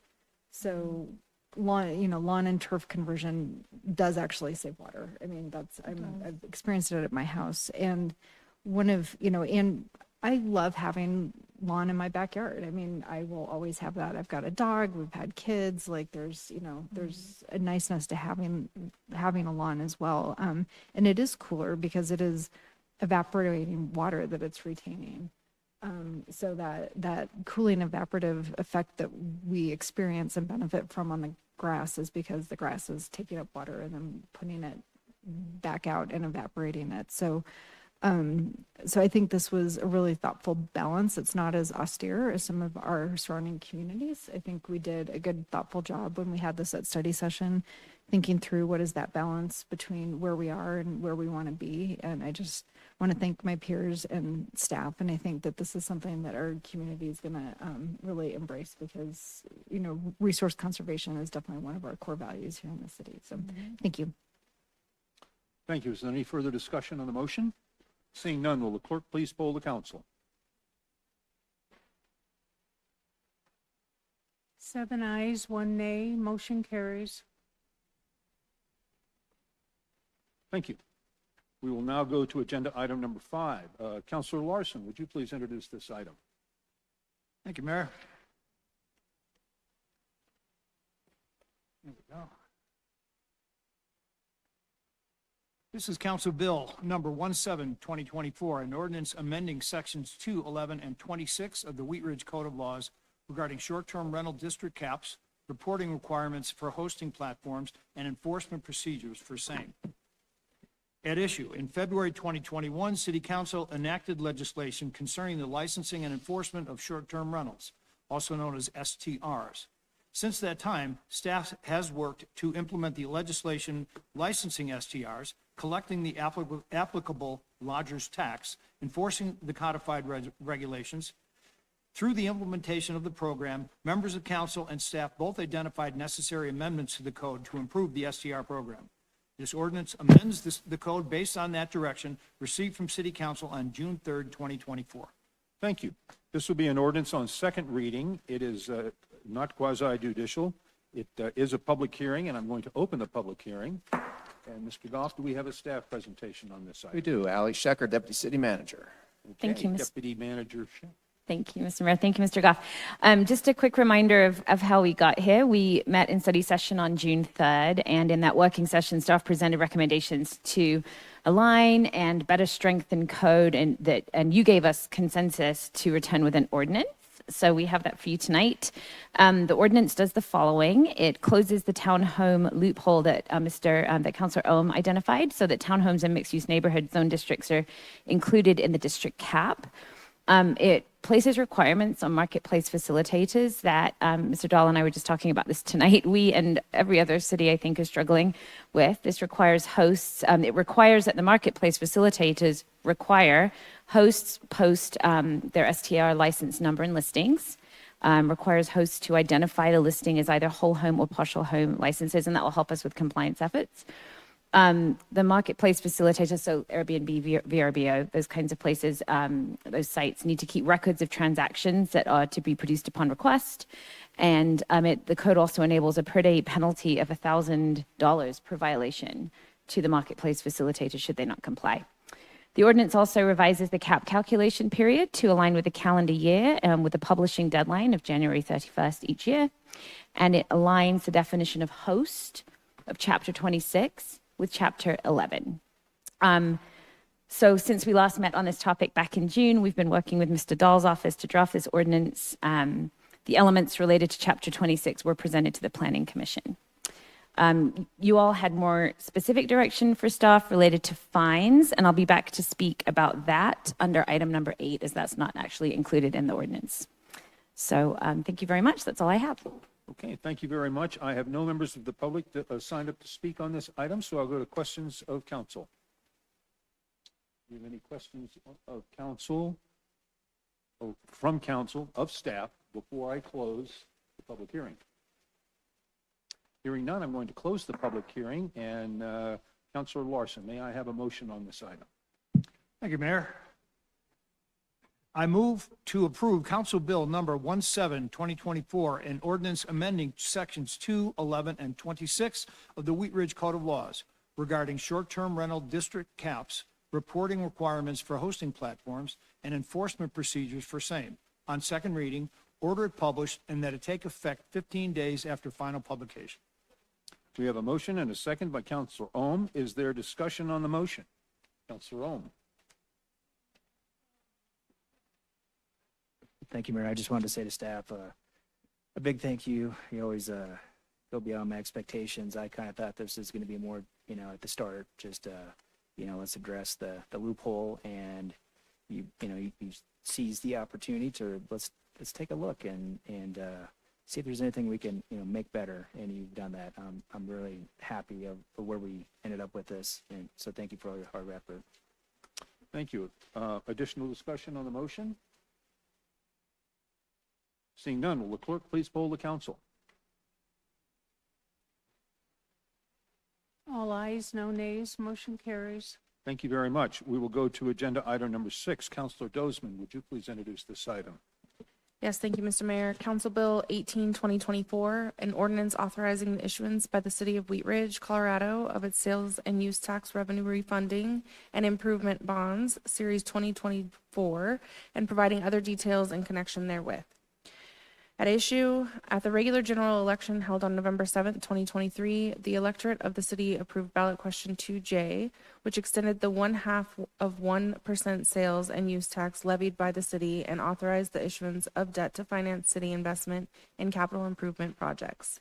Sales and use tax revenue bonds will be issued to finance the city investments, which requires approval of an ordinance by City Council. Thank you. This is an ordinance on first reading to set the date, time, and location for a public hearing. It is not quasi-judicial. Councilor Dozman, may I have a motion on this item? I move to approve Council Bill 18-2024, an ordinance authorizing the issuance by the City of Wheat Ridge, Colorado, of its sales and use tax revenue refunding and improvement bonds, Series 2024, and providing other details in connection therewith on first reading, order it published, public hearing set for Monday, September 9th, 2024, at 6:30 p.m. as a virtual meeting and in City Council chambers, and that it takes effect immediately. We have a motion and a second by Councilor Stites. Would the clerk please poll the council? All ayes, no nays, motion carries. Thank you. We'll now go to agenda item number 7. Counselor Ohm, would you please introduce this item? Thank you, Mayor. Council Bill number 19-2024, an ordinance amending Title 19, Article 4 of the Wheat Ridge Code of Laws concerning disposition of lost or abandoned property. Discrepancy exists between Code Sections 19-80 and 19-77 of the Wheat Ridge Code of Laws concerning the disposition of lost or abandoned property. To correct that discrepancy, the Wheat Ridge Police Department is requesting that Code Section 19-80 be amended to render it consistent with Code Section 19-77 and the standard operating procedures of the police department. Thank you. This is an ordinance on first reading to set the date, time, and location for a public hearing. It is not quasi-judicial. May I have a motion on this item? Thank you, Mayor. I move to approve Council Bill number 19-2024, an ordinance amending Title 19, Article 4 of the Wheat Ridge Code of Laws concerning disposition of lost or abandoned property on first reading. Order published, public hearing set for Monday, September 9, 2024 at 6:30 p.m. as a virtual meeting and City Council chambers, and that it take effect 15 days after final publication. We have a motion and a second by Mayor Pro Tem Stites. Will the clerk please poll the council? All ayes, no nays, motion carries. Thank you. We will now go to agenda item number 8. Councilor Weaver, would you please introduce this item? Thank you, Mr. Mayor. This is resolution number 4020-2024, a resolution amending the city's administrative fine schedule to provide a fine schedule for short-term rental code violations. Thank you. This is going to be a resolution of the council. It is not quasi-judicial. Mr. Goff, do you have a staff presentation on this item? We do. We'll go back to Ali Sheck, our Deputy City Manager. Okay, Deputy Manager Sheck. Thank you, Mr. Mayor. Thank you, Mr. Goff. Again, we talked about this on June 3rd, and we talked about amending the fee schedule to include administrative citations specifically for STR violations, short-term rental violations. And the amounts that we originally provided mirrored that of the current code enforcement fine schedule. But you gave us consensus, and I should say you gave us consensus to move forward with providing a fine schedule, but that the amounts should increase from our proposal due to the commercial nature of the STR program. That's what we heard from you. So therefore, we're recommending the following. So after an initial notice to a first-time violator, the first citation would be $300, the second would be $600, the third would be $1,000, and if that does not cure the violation, from there we would move to either revoke the license or summons the violator to court if no license exists. So why we're here this evening with a resolution is that you all approve fees and fines each year in the budget. It's in the fee schedule of the budget. And normally, these kinds of citations are included there. But you can amend the fee schedule by resolution outside of the budget process. It's unusual that we do this. But the licensing team is requesting that you adopt the citation schedule now so that we can use this additional enforcement tool to get to work and actually fulfill your goals as intended. So that's why we're here this evening. Thank you. I hope that the new amounts we're proposing are more amenable to you. Thanks. Thank you. I have no members of the public signed up to speak on this, so I'll go to questions from council. Do we have any questions of council before I ask for a motion? Hearing none. Councilor Weaver, may I have a motion on this item? I move to approve resolution number 40-2024, a resolution amending the city's administrative fine schedule to provide a fine schedule for short-term rental code violations. Second. We have a motion and a second by Councilor Hoppe. Do we have discussion upon the motion? Seeing none, will the clerk please poll the council? All ayes, no nays, motion carries. Thank you very much. We will now go to agenda item number 9. Councilor Snell, would you please introduce this item? Thank you, Mr. Mayor. This is resolution number 41-2024, a resolution amending the 2024 fiscal year general fund budget to reflect the approval of a supplemental budget appropriation in the amount of $200,000 for the purpose of accepting congressionally directed spending for the Clear Creek Makerspace Phase 2 project. Thank you. This will be a resolution of the council. It is not quasi-judicial. Mr. Goff, do we have a presentation on this item? Just real quickly, I think you all remember this. We're very excited to and thank Senator Hickenlooper in Congress for providing this funding for us. This will be a pass-through to Local Works for their Makerspace program. They're going to use this to purchase some additional equipment and to provide some training, on-site training for members. Okay. So this is not the party budget? Not the what budget? Not the party budget? No party budget, no. Okay, no party budget. Okay, thank you for that clarity. Are there any, I have no one from the public signed up to speak on this. Are there any questions from council? Other than the one I just asked? Okay, hearing none. Councilor Snell, may I have a motion on this item? I move to approve Resolution Number 41-2024, a resolution amending the 2024 fiscal year general fund budget to reflect the approval of a supplemental budget appropriation in the amount of $200,000 for the purpose of accepting congressionally directed spending for the Clear Creek Makerspace Phase 2 project. Second. We have a motion and a second by Councilor Dozeman. Do we have discussion on the motion? Councilor Hulteen. Thank you. I just really want to thank everyone who's involved in putting these requests into our congressional representatives. And then, you know, we get to this point because we've got great representatives that listen to us and value the kind of impact investments like this have in our community. And it's an interesting process because they put in the requests and they get it to a certain point, and then there's kind of a loss of control at that point because it kind of goes into a murky, big, crazy thing. So the fact that we are, you know, frequently getting the requests that we're asking for, I think shows that the things we're asking for and the work that we're doing in this community are actually like really meaningful and being recognized by people very remotely, you know, who really don't know firsthand what's happening here. So we're putting forth good requests because we're doing great work through great partnerships. And part of that is because we, you know, go out to DC every spring and make those requests and make those relationships and then maintain them throughout the year. So just want to recognize everyone, but also that we keep getting funded because we're doing great things, and let's keep doing that. Thanks. Thank you. Councilor Larson. Thank you, Mayor. And just very quickly, I'd like to highlight the discussion in the staff report that says the completion of the Phase 2 build-out allows Clear Creek Makerspace to transform from a community-centered launch pad into a full-scale manufacturing site.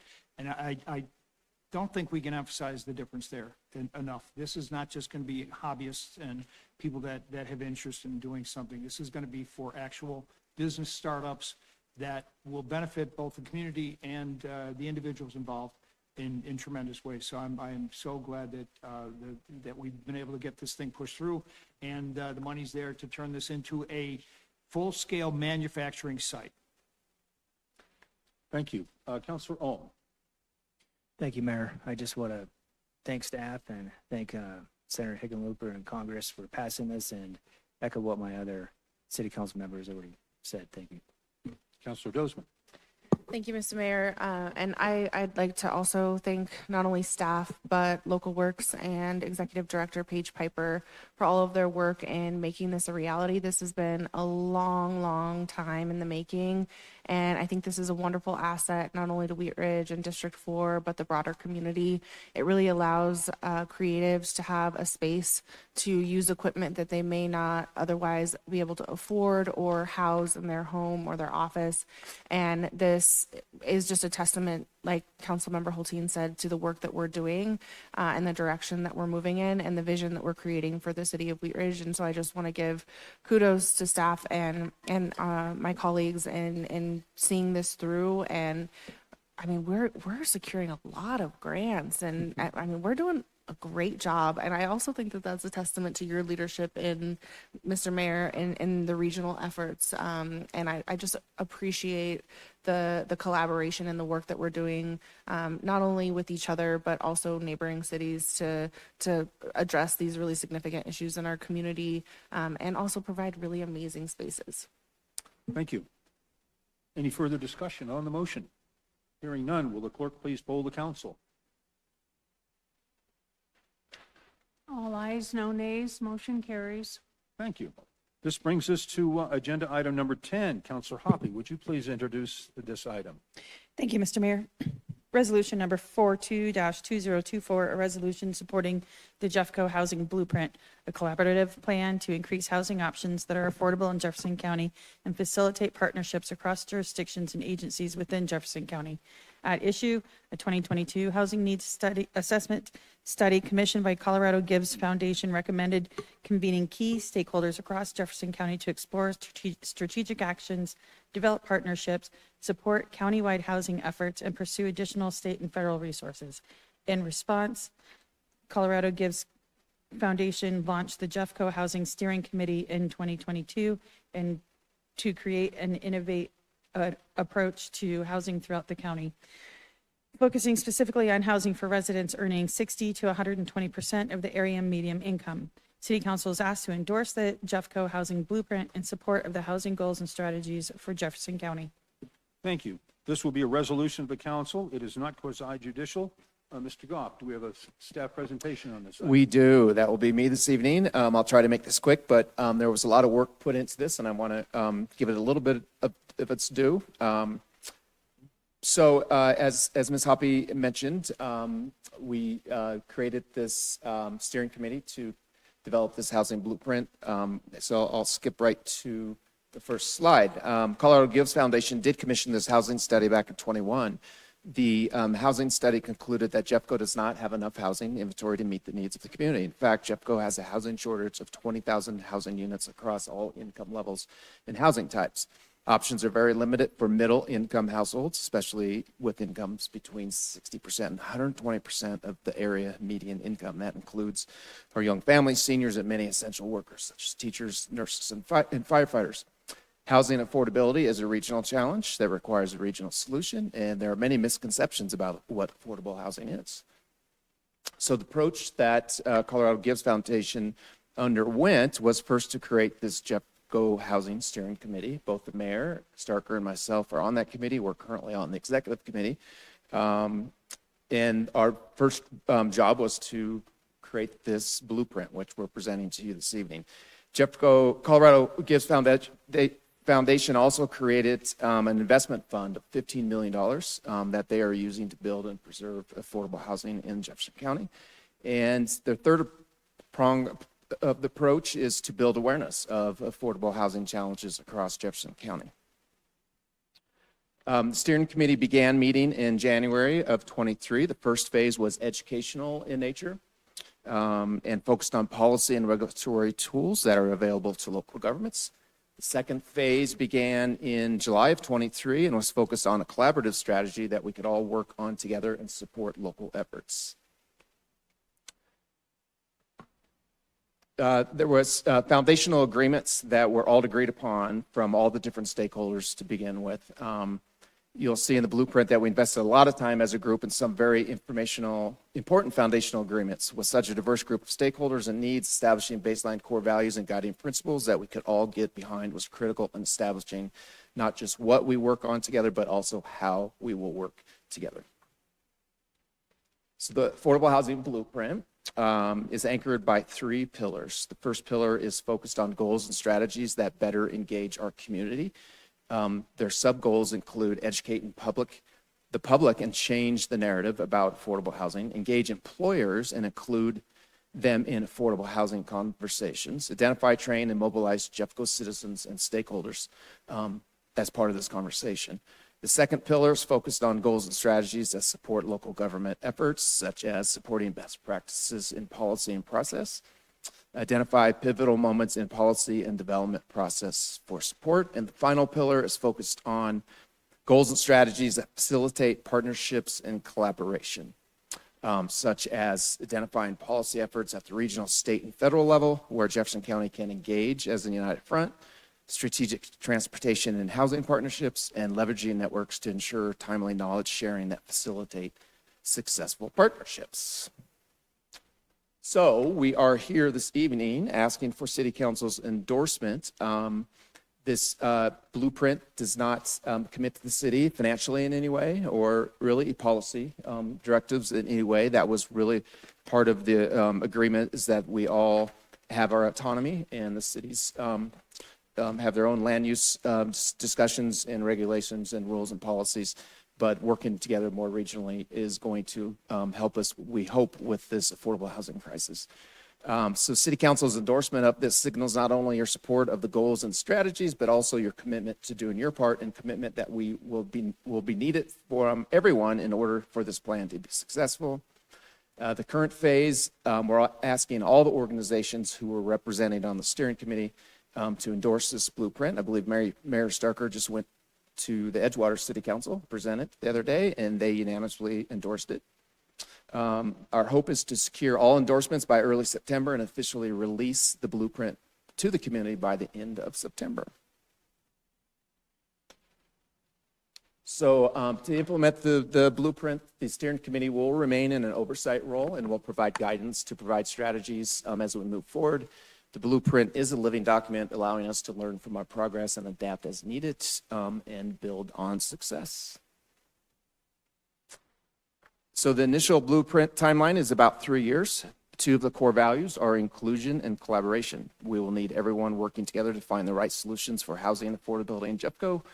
And 2 additional core values are education and leadership. One of the best ways you and your constituents can help in getting is by getting informed about the housing needs of Jeffco and possible solutions that can work. With that, we're asking for your endorsement of this blueprint. And Mr. Mayor, do you have anything to add to that? Since you're on the Okay, I committee? will, you certainly covered it very well. All I will say is I sat on this committee since it started, and I'm really happy that we're at this point. This has really energized, I think, a lot of communities in our county to think more thoughtfully and more appropriately about affordable housing and how it fits into their community. What I really like about this plan is that we spent a long time with our community developing our housing strategy and action plan, and this is a plan that works in collaboration with that. It doesn't supplant that in any way. It's very much a focus of local control, but it energizes other members, community members, and throughout the county. So I hope that you will take it into consideration. Thank you. We have no members of the public who have signed up to speak on this, so I will go to questions from council. Any questions on the affordable housing blueprint before I ask for a motion? All right, hearing none. Councilor Hoppe, may I have a motion on this item? Yes, Mr. Mayor. I move to approve resolution number 42-2024, a resolution supporting the Jeffco Housing Blueprint, a collaborative plan to increase housing options that are affordable in Jefferson County and facilitate partnerships across jurisdictions and agencies within Jefferson County. We have a motion and a second by Mayor Pro Tem Stites. Do we have any discussion on the motion? Councilor Dozeman. Thank you, Mr. Mayor, and I'll echo some of the comments that I made in the last agenda item in regards to the collaboration and regional approach that we are taking to address many of these issues. I really appreciate that it's more of like an education and learning opportunity, as well as cross collaboration with multiple agencies, and the fact that it spells out directly that the control should remain local, because I think that we have created a wonderful plan that suits our community well, and can really offer some advice into this blueprint. And so I appreciate your work on this, and giving, your insights into what that process looked like here in Wheat Ridge. And I really hope to see this collaboration effort be a positive thing for Jefferson County, because it's extremely challenging for myself and young families to be able to set their roots in this community. And if we don't have younger families and those also the seniors that are living on fixed incomes being able to afford this community, then we're losing the essence of what is Wheat Ridge. So I really appreciate this. Thank you. Thank you. Councilor Larson. Thank you, Mayor. And everything I read in here indicates that the folks that have put this together and worked on it very hard are listening to not only what the community wants, but what it needs. And then the approach is not heavy-handed, and it seems malleable enough for cities to adopt what the county is recommending. But I did have one particular issue on the policy platform page. Under community development, the third bullet says reform construction defect laws. I think if the state of Colorado can actually reform its construction defect laws and allow the builders to build middle-income housing that has been the target of most of the plaintiffs' bar for the past 20 years. If we can finally reform our construction defect laws, it will go a long way to increasing the amount of middle-income housing that's available. Thank you. Is there any further discussion on the motion? Hearing none, will the clerk please poll the council? All ayes, no nays, motion carries. And I say thank you very much, councilors, for your support on this item. We will now go to agenda item number 11. Councilor Hulteen, would you please introduce this item? Thank you. I'm happy to close this out tonight. I'd like to introduce resolution number 43, 2024, a resolution in support of the ballot measure to continue RTD's authorization to collect, retain, and spend revenues from all sources without imposing any new tax or increasing any tax rate as originally approved by voters in 1999. At issue, the RTD board has referred a ballot measure to the November 5th, 2024 election to exempt RTD from any future taxpayers' Bill of Rights, TABOR, revenue limitations. Board Director Marjorie Sloan has requested an endorsement from the City of Wheat Ridge in support of this ballot measure. Thank you. This will be a resolution of the council. It is not quasi-judicial. Mr. Goff, do we have any further staff report on this issue? Just real quickly, this is a step that RTD is taking that most governments in Colorado have taken, including Wheat Ridge. We've debruced from this TABOR requirement. If this does not pass, RTD does estimate they'll have to return about 100 to 200 million a year in revenues, and I think that's going to be. It's very difficult to figure out who that money should go back to. First of all, if they do that, they estimate they would have to cut about 20% of bus and train service within 2 years. So just a reminder too, that as Ms. Hulteen read into the issue, this is not a new tax or a tax increase. It's just allowing RTD to keep that revenue that is above their TABOR limit. Thank you. I have no members of the public signed up to speak on this item, so I'll go to questions of council. Any questions of council on this item? Seeing none, may I have a motion on this item? Councilor Hulteen. Thank you, Mayor. I move to approve resolution number 43, 2024, a resolution in support of the ballot measure to continue RTD's authorization to collect, retain, and spend revenues from all sources without imposing any new tax or increasing any tax rate as originally approved by voters in 1999. Second. We have a motion and a second by Councilor Ohm. Do we have discussion on the motion? Hearing none, will the clerk please poll the council?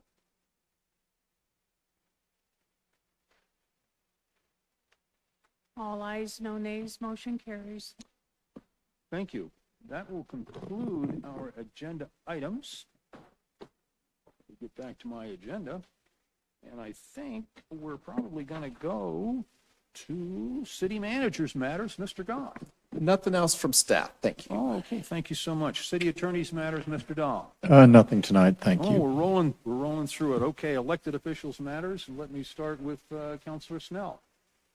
Thank you, Mr. Mayor. I just wanted to recognize Rebecca from Jefferson Center for Mental Health for her very poignant words at the beginning of our meeting tonight. And we are truly fortunate, both in Wheat Ridge and in Jeffco, to have such an incredible resource as Jefferson Center. And I'm just in continual amazement of how much programming they have and how easy they do make it for folks to engage with them and get resources. And it's definitely needed in today's world. And I just wanted to give them another round of kudos because they deserve it. Also, just a very quick note, and I know we've talked about this, but schools in session, please remember there are school zones where you can't speed. Reduced speed is important in school zones, and I'm hearing from folks and seeing some just not acknowledging of school zones. And I know it's a habit that we get in during summer, but school's back in session, so please drive safely and obey the school zone signs. Thank you. Thank you so much. Councillor Hulteen. Thank you. I also want to thank Rebecca for her comments tonight. Suicide has impacted our family more than once, and its devastation for entire communities is felt for a long, long time. And I appreciate that we've got Suicide Awareness Month and Suicide Awareness Week, but really suicide awareness is every day. And I particularly appreciate that she closed with, telling someone that you're close with that you love them and care about them, because people just can't hear that enough. You rarely actually know how much people are struggling on the inside when you run into them. So as a community, I think it's one of the things that makes us strong. So let's take that value and do it year round. And Happiness Gardens has a work day tomorrow. So if you're up bright and early and want to enjoy some of the dirty magic over at Happiness Gardens, work day starts, I think, at about 7 a.m. before it gets too hot. And it's just a great opportunity to pull a couple weeds and hang out with some of the best people in the city. And along those lines, there is a garden tour, a community farm and garden tour called Rooted in Community that features both Happiness Gardens and Roost on 32nd. That tour is on September 7th. And if you Google Rooted in Community Alliance Center, you'll find the tickets to that. And we start here in Wheat Ridge, Jenny, the kitchen that Jenny's part of. So we're going to be eating a lot of good stuff. And I think Wheelie Bean's going to be there providing some coffee. And then it's a bus tour, lunches at Happiness, and then we conclude with a tour and happy hour at Roost Gardens. So if you want to just see all the good dirty magic in our city, September 7th is a good day for it. Thank you. Councillor Larson. Thank you, Mayor. And I do not have to remind everybody what a beautiful city Wheat Ridge is. But I sometimes do have to remind people that we need to keep it that way. Please don't litter and pick up after your pets. Thank you. Councillor Dozeman. Thank you, Mr. Mayor. I first want to announce and remind the community about the wine walk on Saturday, September 7th from 4 to 8 p.m. along 38th Avenue. Several local businesses will be involved with that, including Sweet Ridge Studios, which will have artwork on display, and my kids have really enjoyed some of their summer art camp programs. And you can find tickets at wheatridgechamber.org. And then I have the opportunity to participate in the Leadership Jefferson County for their 40th anniversary this year. And we just wrapped up our retreat this last Thursday and Friday. And, there's so many amazing leaders in Jefferson County that are talking about these very issues that we discuss up here on the dais, and creating ideas on how to connect community and how to partner with organizations in the area to address significant issues such as homelessness, food insecurity, and just reinvigorated and had me in awe, like for the 2 days of just how passionate and purposeful people are and intentional in helping others in this community. And it's an amazing place to live, not only in Wheat Ridge but in Jefferson County. And I'm really grateful to have grown up here. Thank you. Thank you. Councillor Weaver. Thank you, Mr. Mayor. There's a very special thing happening at Five Fridges Farm on the 7th of September that I'd like to invite all the counselors to and remind them to please contact any of their constituents that have large animals. That would be anything that's not a dog, cat, or parakeet. No, chickens actually cannot go to a regular shelter either. So we saw this last week with the fire on Table Mountain. It's a very serious thing. If you're interested in animal evacuation for the city of Wheat Ridge, we're going to have Commander Lucas Hunt talking about our emergency systems for helping for evacuation here in Wheat Ridge. We will also have the emergency manager for Jefferson County. And if it's a nice warm day, I'm going to have root beer floats for everyone. everybody. It's going to be a really good time. It's not going to be it's going to be just a little bit of conversation, but really information about how to move your animals. And I would really appreciate, even if you don't have big animals, but you want to lend a hand in that situation and just want to learn more about helping your neighbors, I really invite any citizen resident of Wheat Ridge. What time is it? Thank you. I was like, you guys got to talk. It's going to be from 4 to 6 at Five Fridges Farm. I think it's listed on the city website. It's also listed on my website, the Five Fridges Farm website, everywhere. Please come. If you think about it, send me an email and let me know you're coming. So right now, I want everybody to come. Thanks. And we don't need a egg timer here for council, council use? We're doing good. Councilor Ohm. I'll keep mine brief. I have one request from staff. I've noticed that Kipling and 38th is having a lot of accidents. And one observation is I noticed that the light doesn't have a green arrow. And so what happens is that it's still green, and so they can at will take a left turn. There's a lot of T-bone intersections, so I don't know if that's a conversation we could have with CDOT. Having said that, on my way over to City Council tonight, I watched somebody blow through the red arrow turn light on Wadsworth and 38th. So I don't know what the solution is, but Yeah, red light violators are horrible. That could be part of our photo radar system at some point if we want to.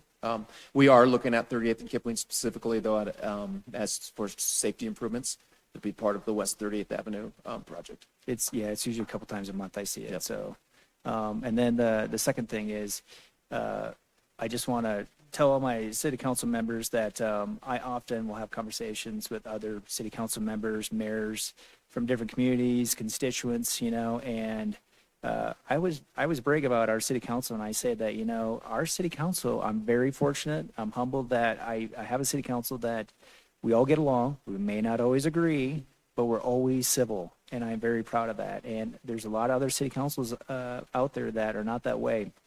So I do not take that for granted. So, I just want to say thank you to everybody for that. Thank you. I just want to say keep it up. Mayor Pro Tem Hoppe.